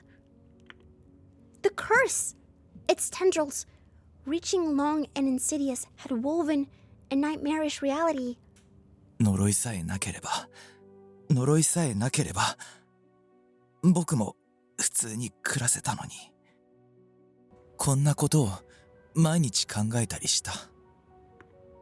Edward, please don't say that. This isn't your burden to bear alone. どうして僕のせいじゃないの？僕は母を殺したし、父もまた。 Caged in the manor, Edward's future stretched before him like a barren wasteland. The pendant, a fragile thread of hope, held the key to his survival, but without it, his life would be cruelly cut short. And the gnawing suspicion that the curse had claimed his father too, added another layer of unbearable despair to the weight of his imprisonment. クララ、何か言いたいことがあるだろ Yeah, I do. う。お願いだよ。A tremor ran through Edward's hand as he reached for mine, but then, with a pained grimace, he pulled away. My outstretched fingers faltered, the echo of his withdrawal resonating in my own limbs. In that silent exchange, we understood the bittersweet truth. Clinging on might inflict a different kind of pain. 僕は君に会えて本当に嬉しかった。君の言葉に希望を得た。君と一緒に住めるなら、こんな地獄みたいな場所で住むのもよく思えてくる。けれど、ある時、君さえも失うんじゃないかと思ったんだ。The air crackled with anticipation as Edward lifted his head. The world around him seemed to shrink, pushed back by the sheer force of unwavering will. It was tangible energy radiating from him like heat from a star. クララ、ブランドおじさんはもうすぐ屋敷を出るだろう。Wait, Edward? That means... 君が望むなら、おじは君を後見人にしてくれるだろう。Stop! You're asking me to leave the manor? In the gilded cages of high society, where reputation was currently in lineage a birthright, the notion of Brandon naming a mere servant as their heir was a scandal waiting to erupt. Yet, the confidence with which Edward spoke of it, the unsettling ease of his voice hinted at a deeper game being played. My mind spun back to the unsettling dance of their actions. Brandon's inexplicable interest in Edward, a stark contrast to his indifference towards Robert's demise. The curious instance on meeting me, a veil of forced friendliness masking a keen scrutiny of my every move. His sharp questions, probes into my past disguised as idle curiosity. And Edward, a phantom waltz instructor, spinning me in dizzying circles while murmuring reassurances that felt more like warnings. So, you invited Mr. Brandon on purpose? Edward smiled. The dazzling sunbeam illuminated a truth I hadn't dared to see. He cared, truly cared, more than I could have ever imagined. Yet, the weight of his sacrifice, the sheer magnitude of his efforts, shattered my heart anew. It was a crushing paradox, a symphony of joy and anguish. My breath, swallow and erratic, reiterated the chaos within me. How could I embrace this gift, this enormous gesture of his affection, when my world felt like it was falling apart? I don't understand. I can't understand. Why would you do this to me? 君が唯一僕の味方だったからだよ。今まで君は暗くて寂しい屋敷の中で唯一の光だった。息をしているという事実だけで一生を生きていけそうな。His lips trembled like leaves in a gale. Tears welled up in my eyes. How could I ever truly empathize with him his pain? 僕が大切にしているみんながここで死んでいった。Desperation glinted in Edward's eyes as his trembling hand reached for mine. He turned pleading even before a word was spoken. だからあなたが死なないように願う、クララ。Oh. Okay, I'm gonna save right here. Like this. And, I'm gonna refuse Edward's offer. Because I don't want to accept it. Refuse. The sting of tears prickled my eyes, but I met his gaze unflinching. No, I am going nowhere. I'm staying with you. Tears clung to my lashes, not of grief, but of defiance. The echo of vows, beside him at the funeral, beside him always, pulsed in my heart. His escape plan and misplaced love couldn't clip my spirit's wings. Pride and love soared within me, untamed by his decrees. He saw the storm in my eyes, a tempest refusing to bend, and worry etched lines in his brow. クララ、君には家族がいる。君にはまだ守る人がいるんだ。My family's safety is paramount, Edward, but so is yours. 君も死ぬかもしれない。お母さん、お父さん、それと僕が好きだった人たちのように。Everyone dies someday, so that won't scare me away. どうしてそこまで残ろうとするの？ Because I love you, you stupid! His surprise mirrored the shattering of the social cage I'd cast aside. With a voice that trembled only with the force of my emotions, I confessed again, soaring beyond labels and expectations. I won't let you die alone in this lonely manner. 僕のことが好きだから？ Yes. So don't send me away! クララ。 Edward remained a shrouded figure, his stillness more eloquent than any rebuke. Each tick of the clock stretched into an eternity, my scream suspended in the void between us. Shame burned through my cheeks, a harsh counterpoint to the tears I blinked back. Finally, a sigh escaped him like a leaf caught in a breeze. Then cautiously, he met my gaze. 本当にいい条件なのに行かないの？ Leaving? Never. This curse is here and so am I. I won't rest until I find a way to break it. 本当に？ Really? Edward blinked, stunned in disbelief. Suppressing the impulse to grin at the bewildered expression, I crossed my arms over my chest, locking eyes with him, exuding newfound confidence.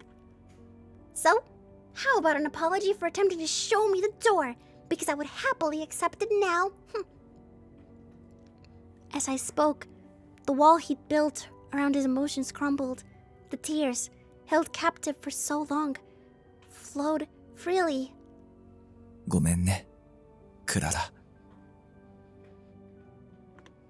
His apologetic smile was all that I needed. Chapter 9. As the storm of emotions receded, a tide of unexpected shame washed over me. I found myself fidgeting, brushing at my flushed cheeks as I stole a glance at Edward. He stood shrouded in silence, his expression unreadable, yet a curious tinge of crimson adorned the tip of his nose. The sight, so incongruous with stoicism, threatened to crack open the dam of my composure. I squeezed my eyes shut, silently commanding myself to maintain decorum. Not now, Clara, I muttered, a stern reprimand to the beguiling giggle, threatening to erupt. So, let's shift our focus. It would be wise for us to explore potential ways to break the curse to find a solution. Edward nodded. だから言いたいことがあるんだ。 What is it?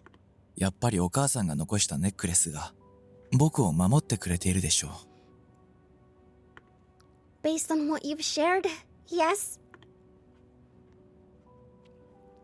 Skepticism gnawed at the edges of my resolve. Olivia handing over the pendant, Edward wearing it for years. It all felt too convenient. Yet, the desperate hope in his eyes, the raw reverence which he clutched it like a talisman. Could doubt coexist with genuine need? The heavy silence pressed down, and I leaned in, a silent query in my gaze. As if startled by my unspoken question, Edward retreated before resuming his explanation. お母さんが呪いに備えてネックレスを残していたとしたら何か知っていたのではないか。My eyes lit up. It was an intriguing angle I hadn't explored. That doesn't seem plausible. だから、先代から受け継がれた呪いかもしれないと思ったよ。今までは父が怖くて考えていなかったが。Clearly, Robert's will was a chilling testament to his loathing, made blatantly clear in the fact that he had left out Edward's name completely. Under the cold gaze, Edward never dared to breathe a word of the curse, let alone challenge it. Only once Robert lay silent. Did he cautiously share his forbidden theory with me? My support fanned the flames of his conviction. だから、今日父の書斎に寄ってみようかと思う。Would you prefer some company? うん。でも、難しいんじゃないかな。Ah, you're correct. Edward's welcoming facade occasionally lured me into a dangerous oblivion. The whispers, the disapproving glances, they were a constant reminder. A servant in the Lord's domain was scandal, waiting to brew. Instead, I'll explore alternative methods to gather pertinent information. Seasoned servants like Alice and Bruce, who'd spent years polishing every nook and cranny under Robert, wouldn't miss a misplaced book or sculpted portrait. They might have stumbled upon something odd, and the thought filled me with a surge of confidence I didn't expect Edward's notice. He met my gaze with a knowing smile. うん。ありがとう。Rest assured, I shall do my best. The thought of offering comfort to the man whose eyes mirrored the shadows of this imposing house was a flicker of light in the oppressive darkness. It emboldened me, filling my veins with a current of courage that crackled like a forbidden spark. Sighed. Edward. We're in Edward's thoughts again! 結局は、こんなものか。A resolute inhalation filled my lungs, casting the study door in a new light. Why had I danced around this threshold for so long? A marionette to a fear that no longer held its strings. To move on, to breathe freely, I had to crack the shell. 一生を逃げて生きるわけにはいかない。Crossing the threshold, I found myself in a study, as insipid as its master. もしかしたら僕たちは似ていたのかもしれません。お父さんならお母さんのためだろう。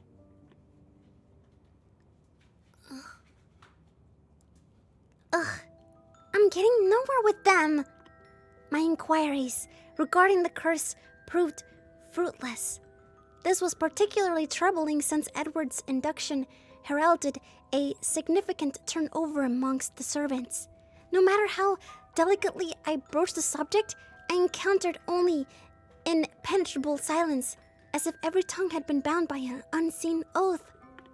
Even those with innermost circles of my acquaintance found cause to rebuke me. So now I'm trying to think of someone that I can get more information from. Whom should I confide in?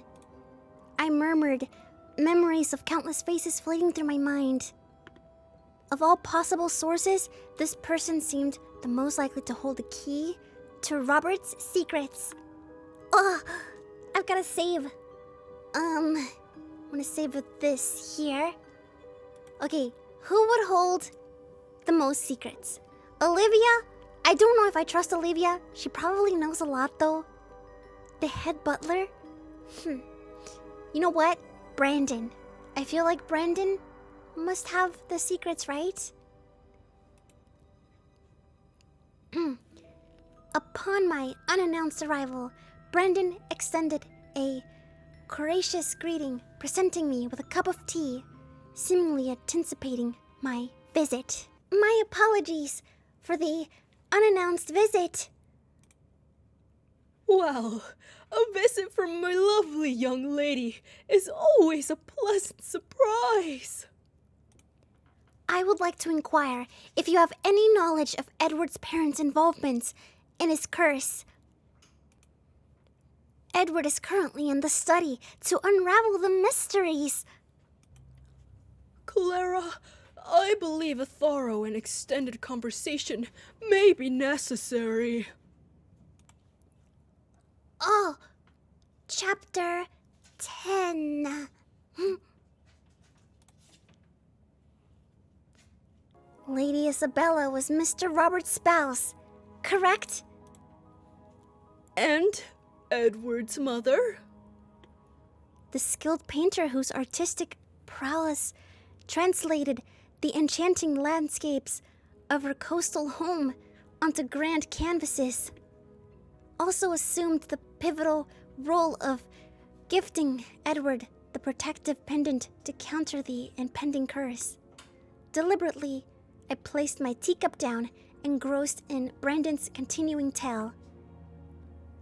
Hair as white as platinum, eyes as blue as the ocean, skin as white as mercury. She was beautiful, to say the least. Isabella's family hailed from the maternal side of the royal family.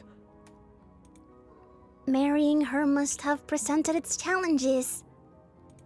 That's truly romantic. They indeed made for an exquisite couple. So her late lady's death was... attributed to a plague. She could have survived had she taken the prescribed medication, but Isabella refused to do so. Why? Because the fetus in her womb, Edward was likely to die. But one would have prioritized her life above all else. I'd agree, but I can't fathom the thoughts of a deceased person. Meanwhile, the disease had evolved to a stage where the symptoms were beyond control. Robert was willing to go any lengths to save Isabella, who was carrying Edward. So Mr. Robert initiated the curse? Yes, eventually, Robert made a pact with the devil, offering the purest soul. But Lady Isabella died nonetheless. You're such a coward! I am. If this was the truth, you should have told Edward sooner. You're correct, Clara. Then we could have resolved the matter earlier. I simply lack the courage. Brandon, I want to break the curse of the manor. You believe you're the sole individual who has attempted this? I've made numerous attempts and met with failure. But it's different now. Edward is showing progress. But if you make a mistake, you could lose your life. If I dwelled on that, I wouldn't have initiated it in the first place. I'm prepared to stake my life on this. It's not solely a matter of determination. Then, what course of action do you suggest? First, it would be best to investigate the location where the witchcraft was initially performed. The location? The cabin in the courtyard. Robert summoned a devil in the basement of that cabin. What? Wasn't that where Olivia's intrigue unfolded? Yeah, that's where she was earlier. Springing to my feet in incredulity, I deduced the answer. Yeah, wait, what is going on? I believe I figured out how to break the curse. Positive? Yes, in fact, I saw Olivia there. I disclosed to Brandon what had remained unspoken. Oh, I wonder if he knows about Olivia.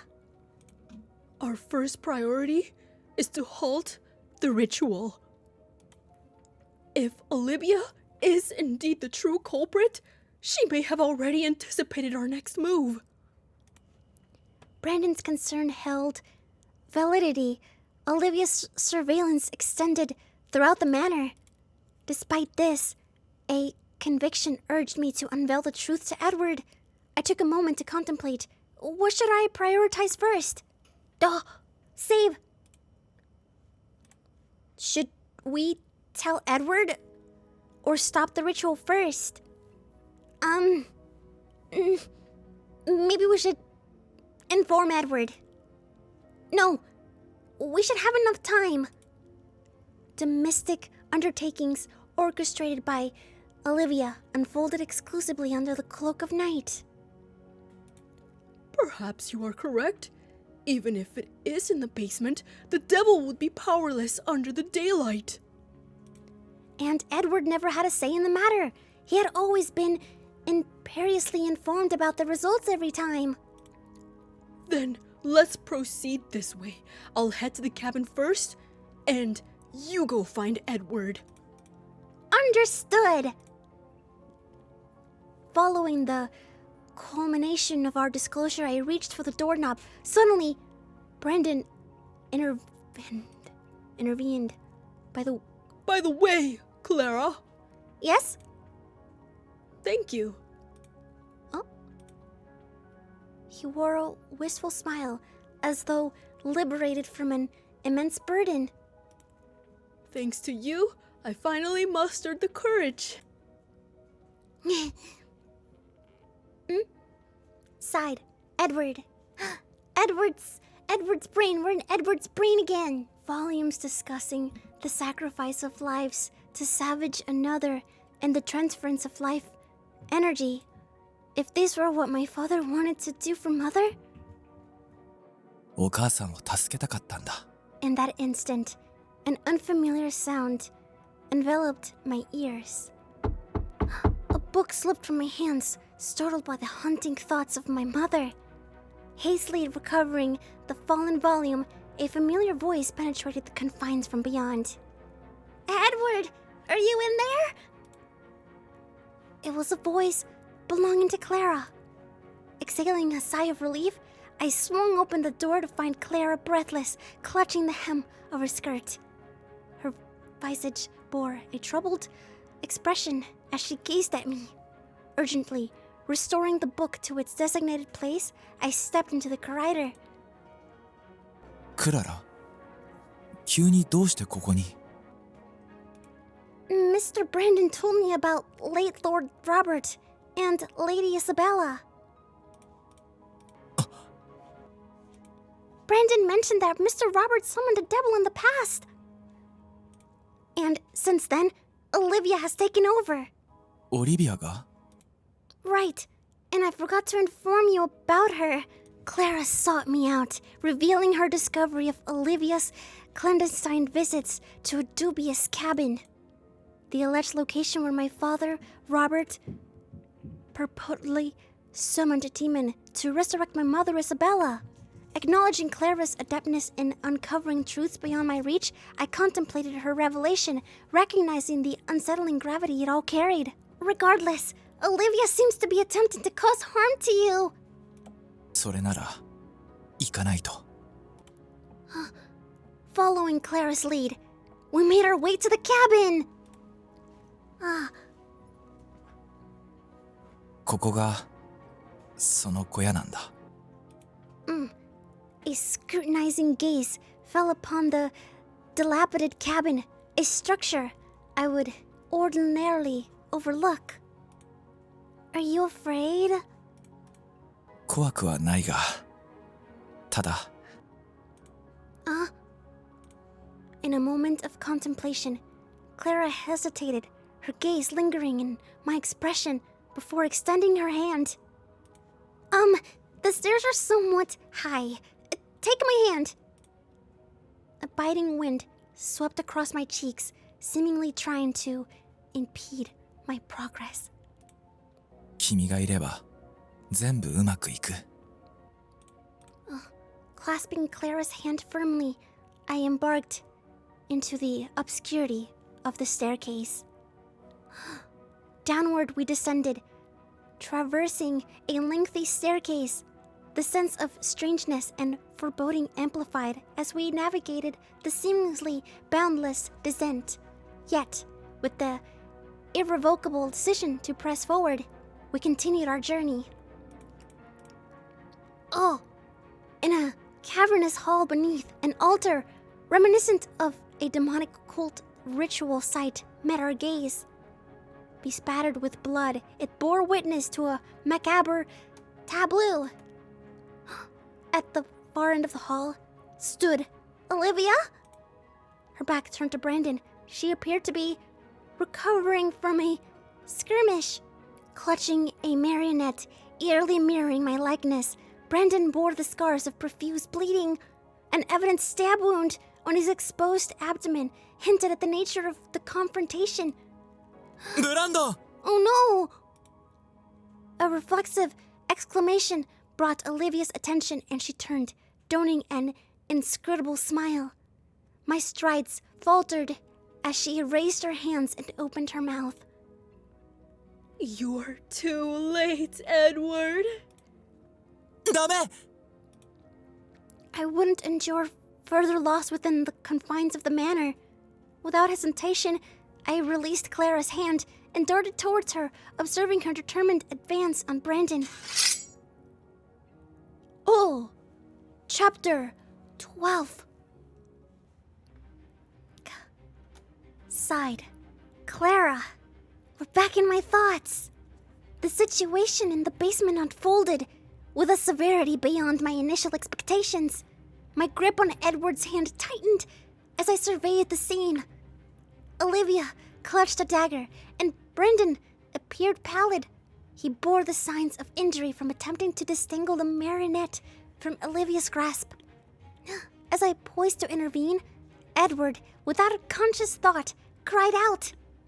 The unsettling sound of Olivia's movement, akin to an unoiled, jointed doll, accompanied her swift turn. Her eyes, the lone beacons in her weathered countenance, exuded an otherworldly gleam.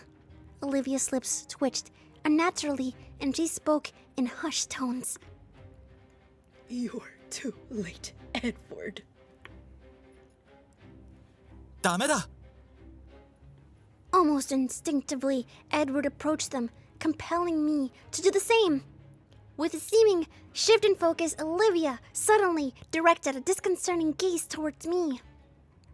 In her eyes flashed a disquieting luminosity. My mind flooded with disturbing imagery.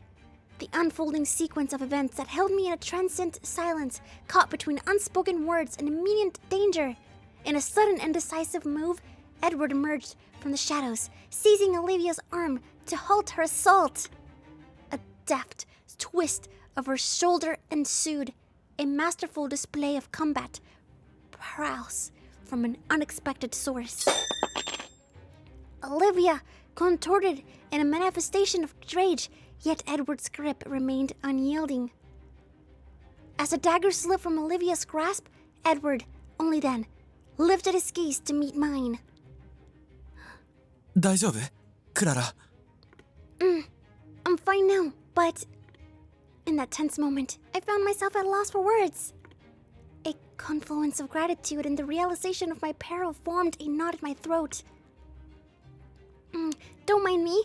Let's talk when this is over. What escaped my lips was a deliberate deflection, an expedient strategy dictated by the urgency of the situation. Shifting my focus to Brendan, I approached cautiously to assess the extent of his injuries. Mercifully, the inflicted wound proved less severe than feared. Despite the pallor resulting in blood loss, a sigh of relief resonated between Edward and me, while Brandon, in contrast, knit his brows in contemplation. I suppose I'm getting old. I'm not what I used to be. Amidst the charged atmosphere, Olivia, a subtle presence until then, disrupted the equilibrium with a cryptic head shake and spontaneous laughter. Ha! You were the same even in the past. Hard to deny. The complexity in Brandon's eyes mirrored the escalating tension. Edward's gaze shifted from Brandon to Olivia. Olivia responded to the tightening grip of her wrist with a derisive sneer, her impish grin adding a layer of mockery to the situation. You seem angry. それじゃダメですか? In response to Edward's cold retort, Olivia only replied with a mocking smile. I see. You still don't know the sins you bear. The sins all originated from Robert. What else could possibly remain? Edward's brow furrowed slightly, suggesting he too harbored some suspicions. 父が母を助けるために悪魔を召喚したことは知っています。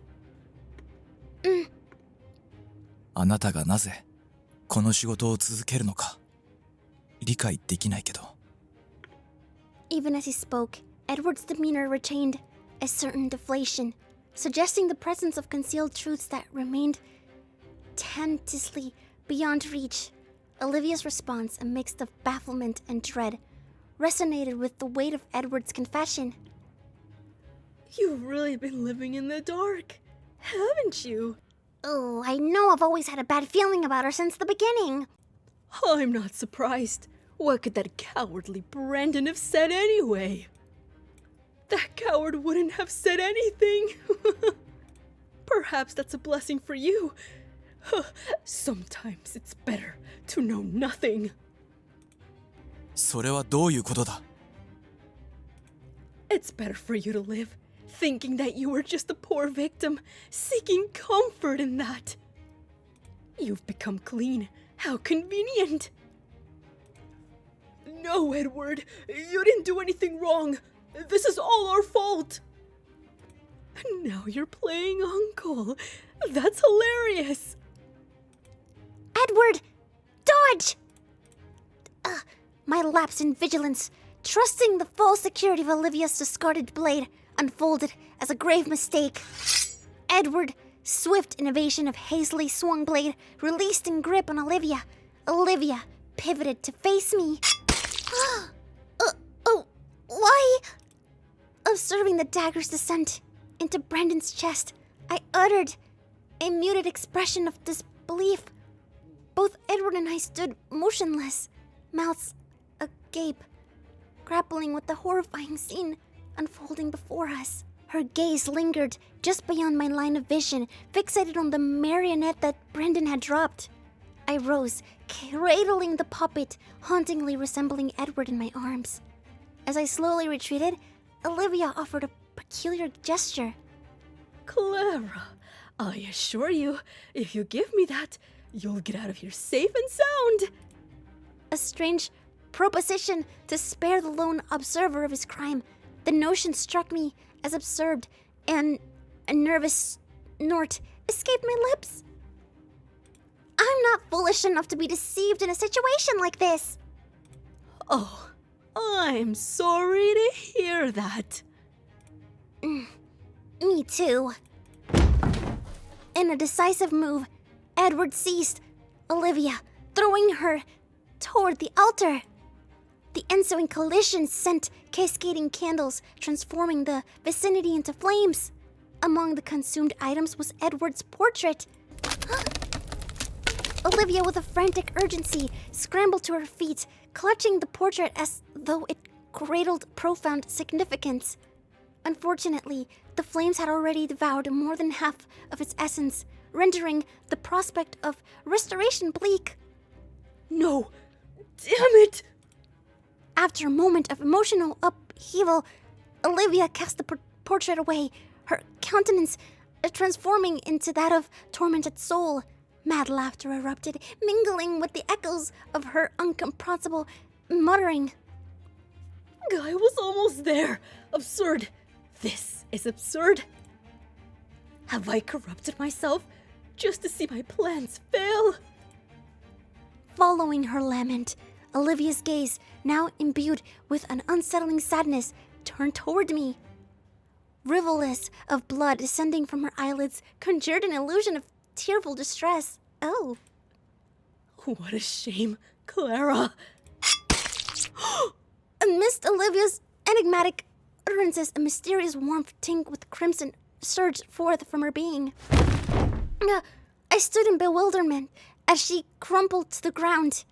A distant howl penetrated the air, leading me to turn and witness Edward, holding Brandon, his face etched in despair.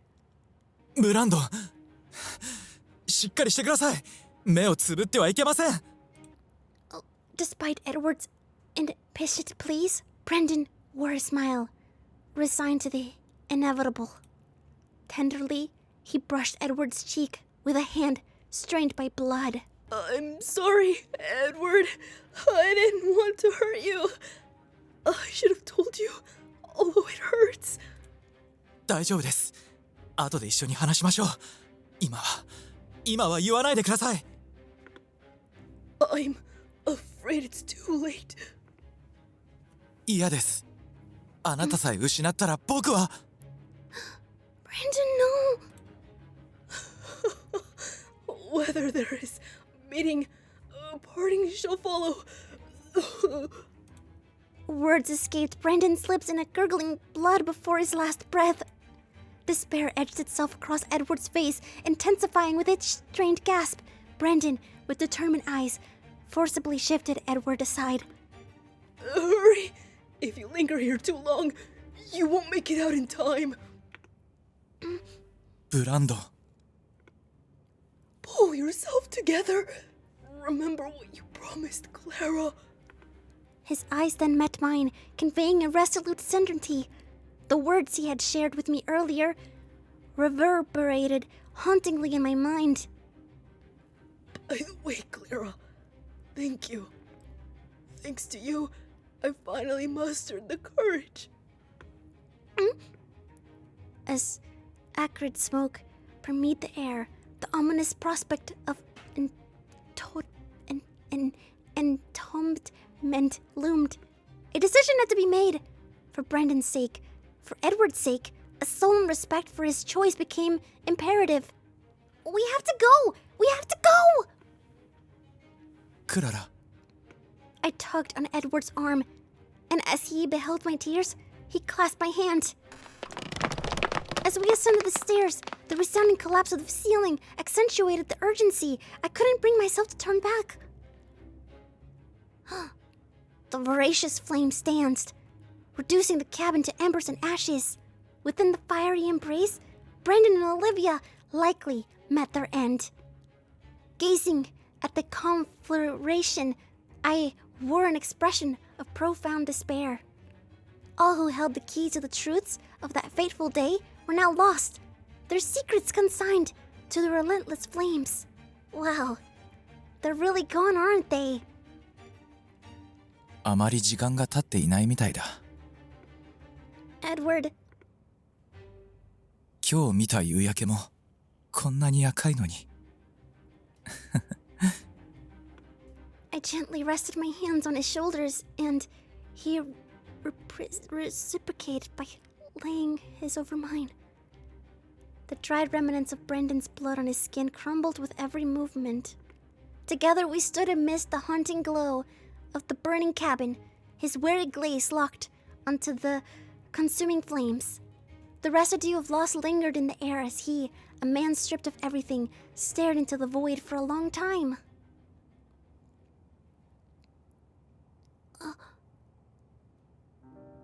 With the passage of time, the expanse of the manor yielded to the resilient embrace of nature.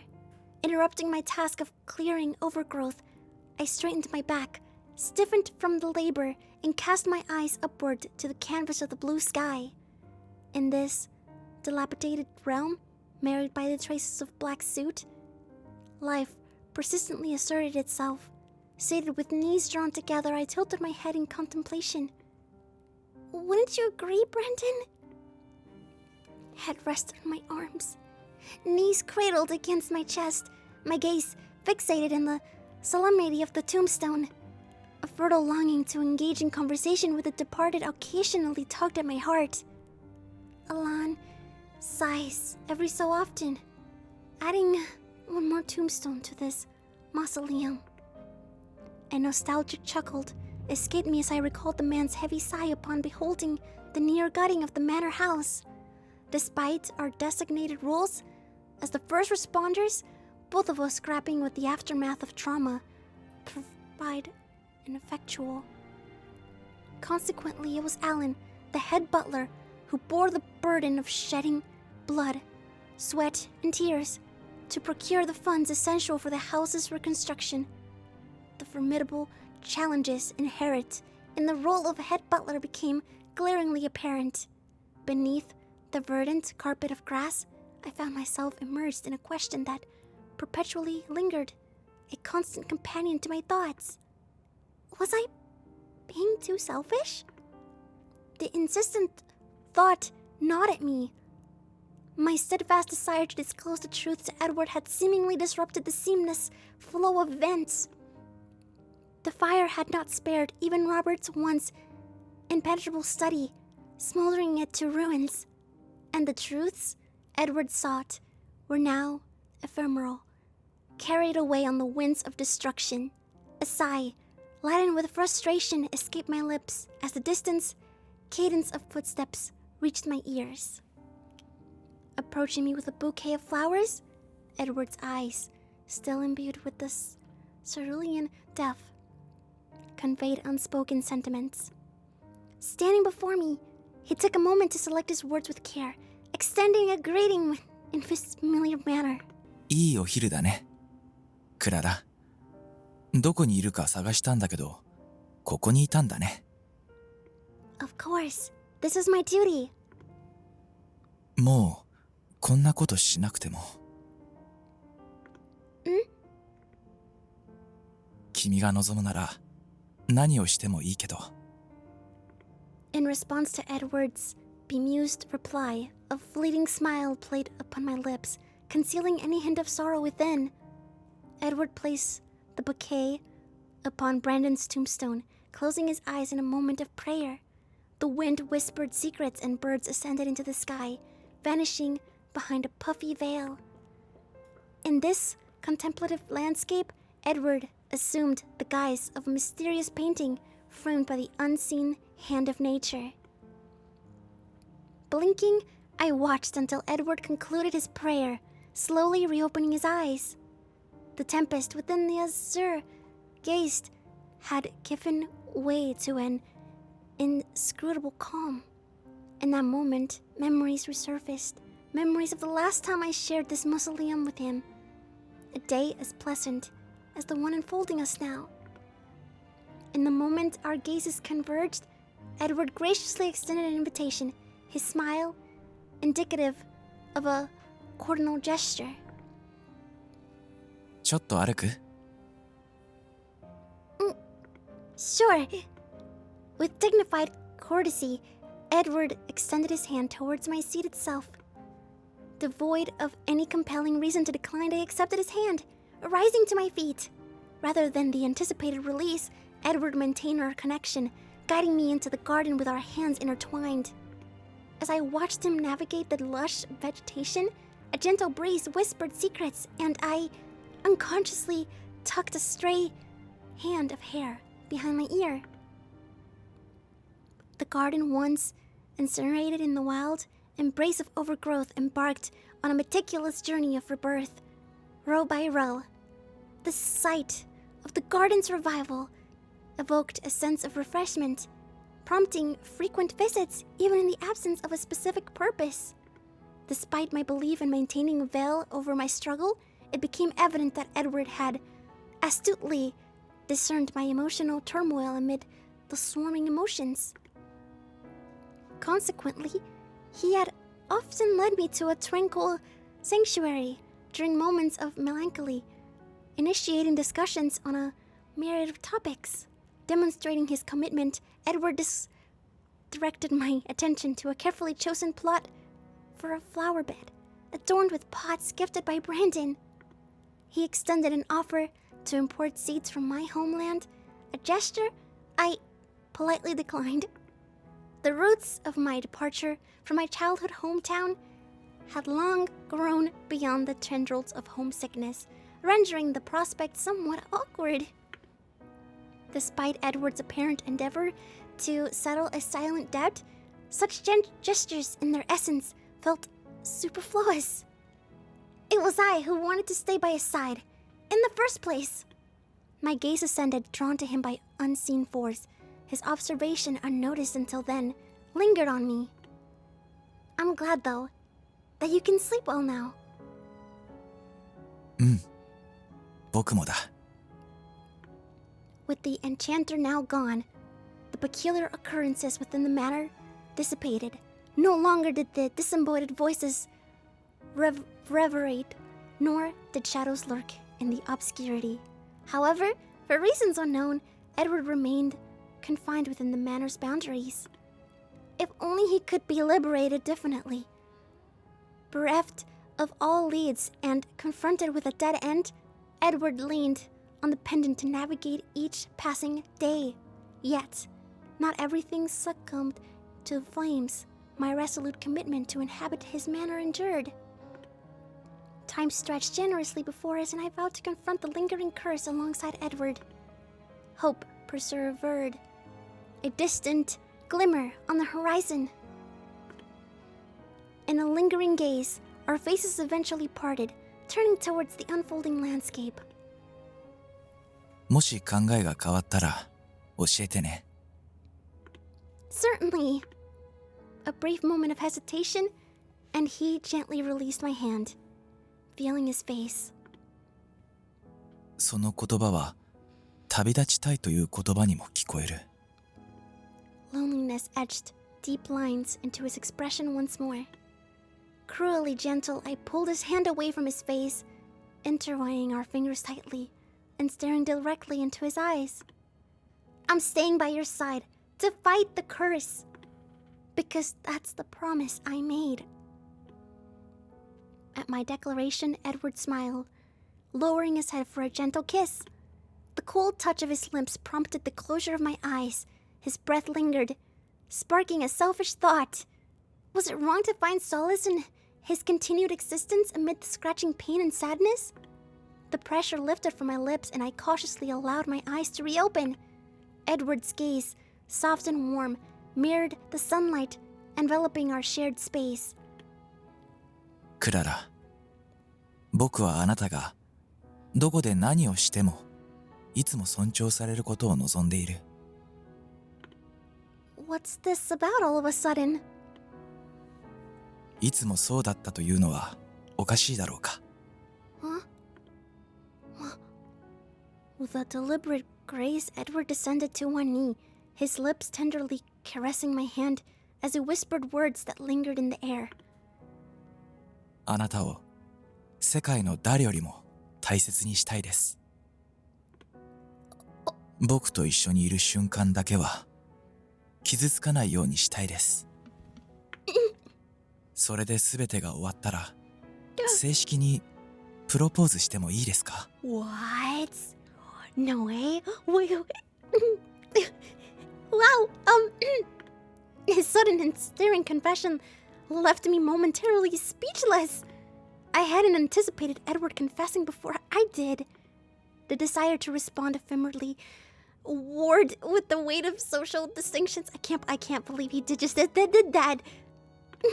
In a state of flustered contemplation, I verbalized the answer that had occupied my thoughts.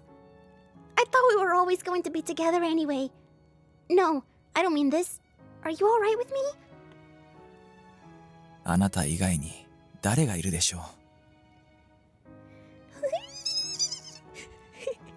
I'm sorry, I'm so giggly right now. Why? You deserve better, Edward. もう望むすべてが目の前に立っています。 Suppressing the urge to stomp and scream in the face of overwhelming embarrassment demanded an extraordinary effort. I was thinking the same thing, so that should be sufficient. Oh my god, oh my god, oh my god. I instinctively wrapped my hands around my head in response to the shocking exclamation. Edward illuminated with a crescent smile. Even though he was the one who proposed, why was it me feeling so embarrassed? I insist. It's enough. Stand up. I gently pulled on his hand, effortlessly coaxing him back onto his feet.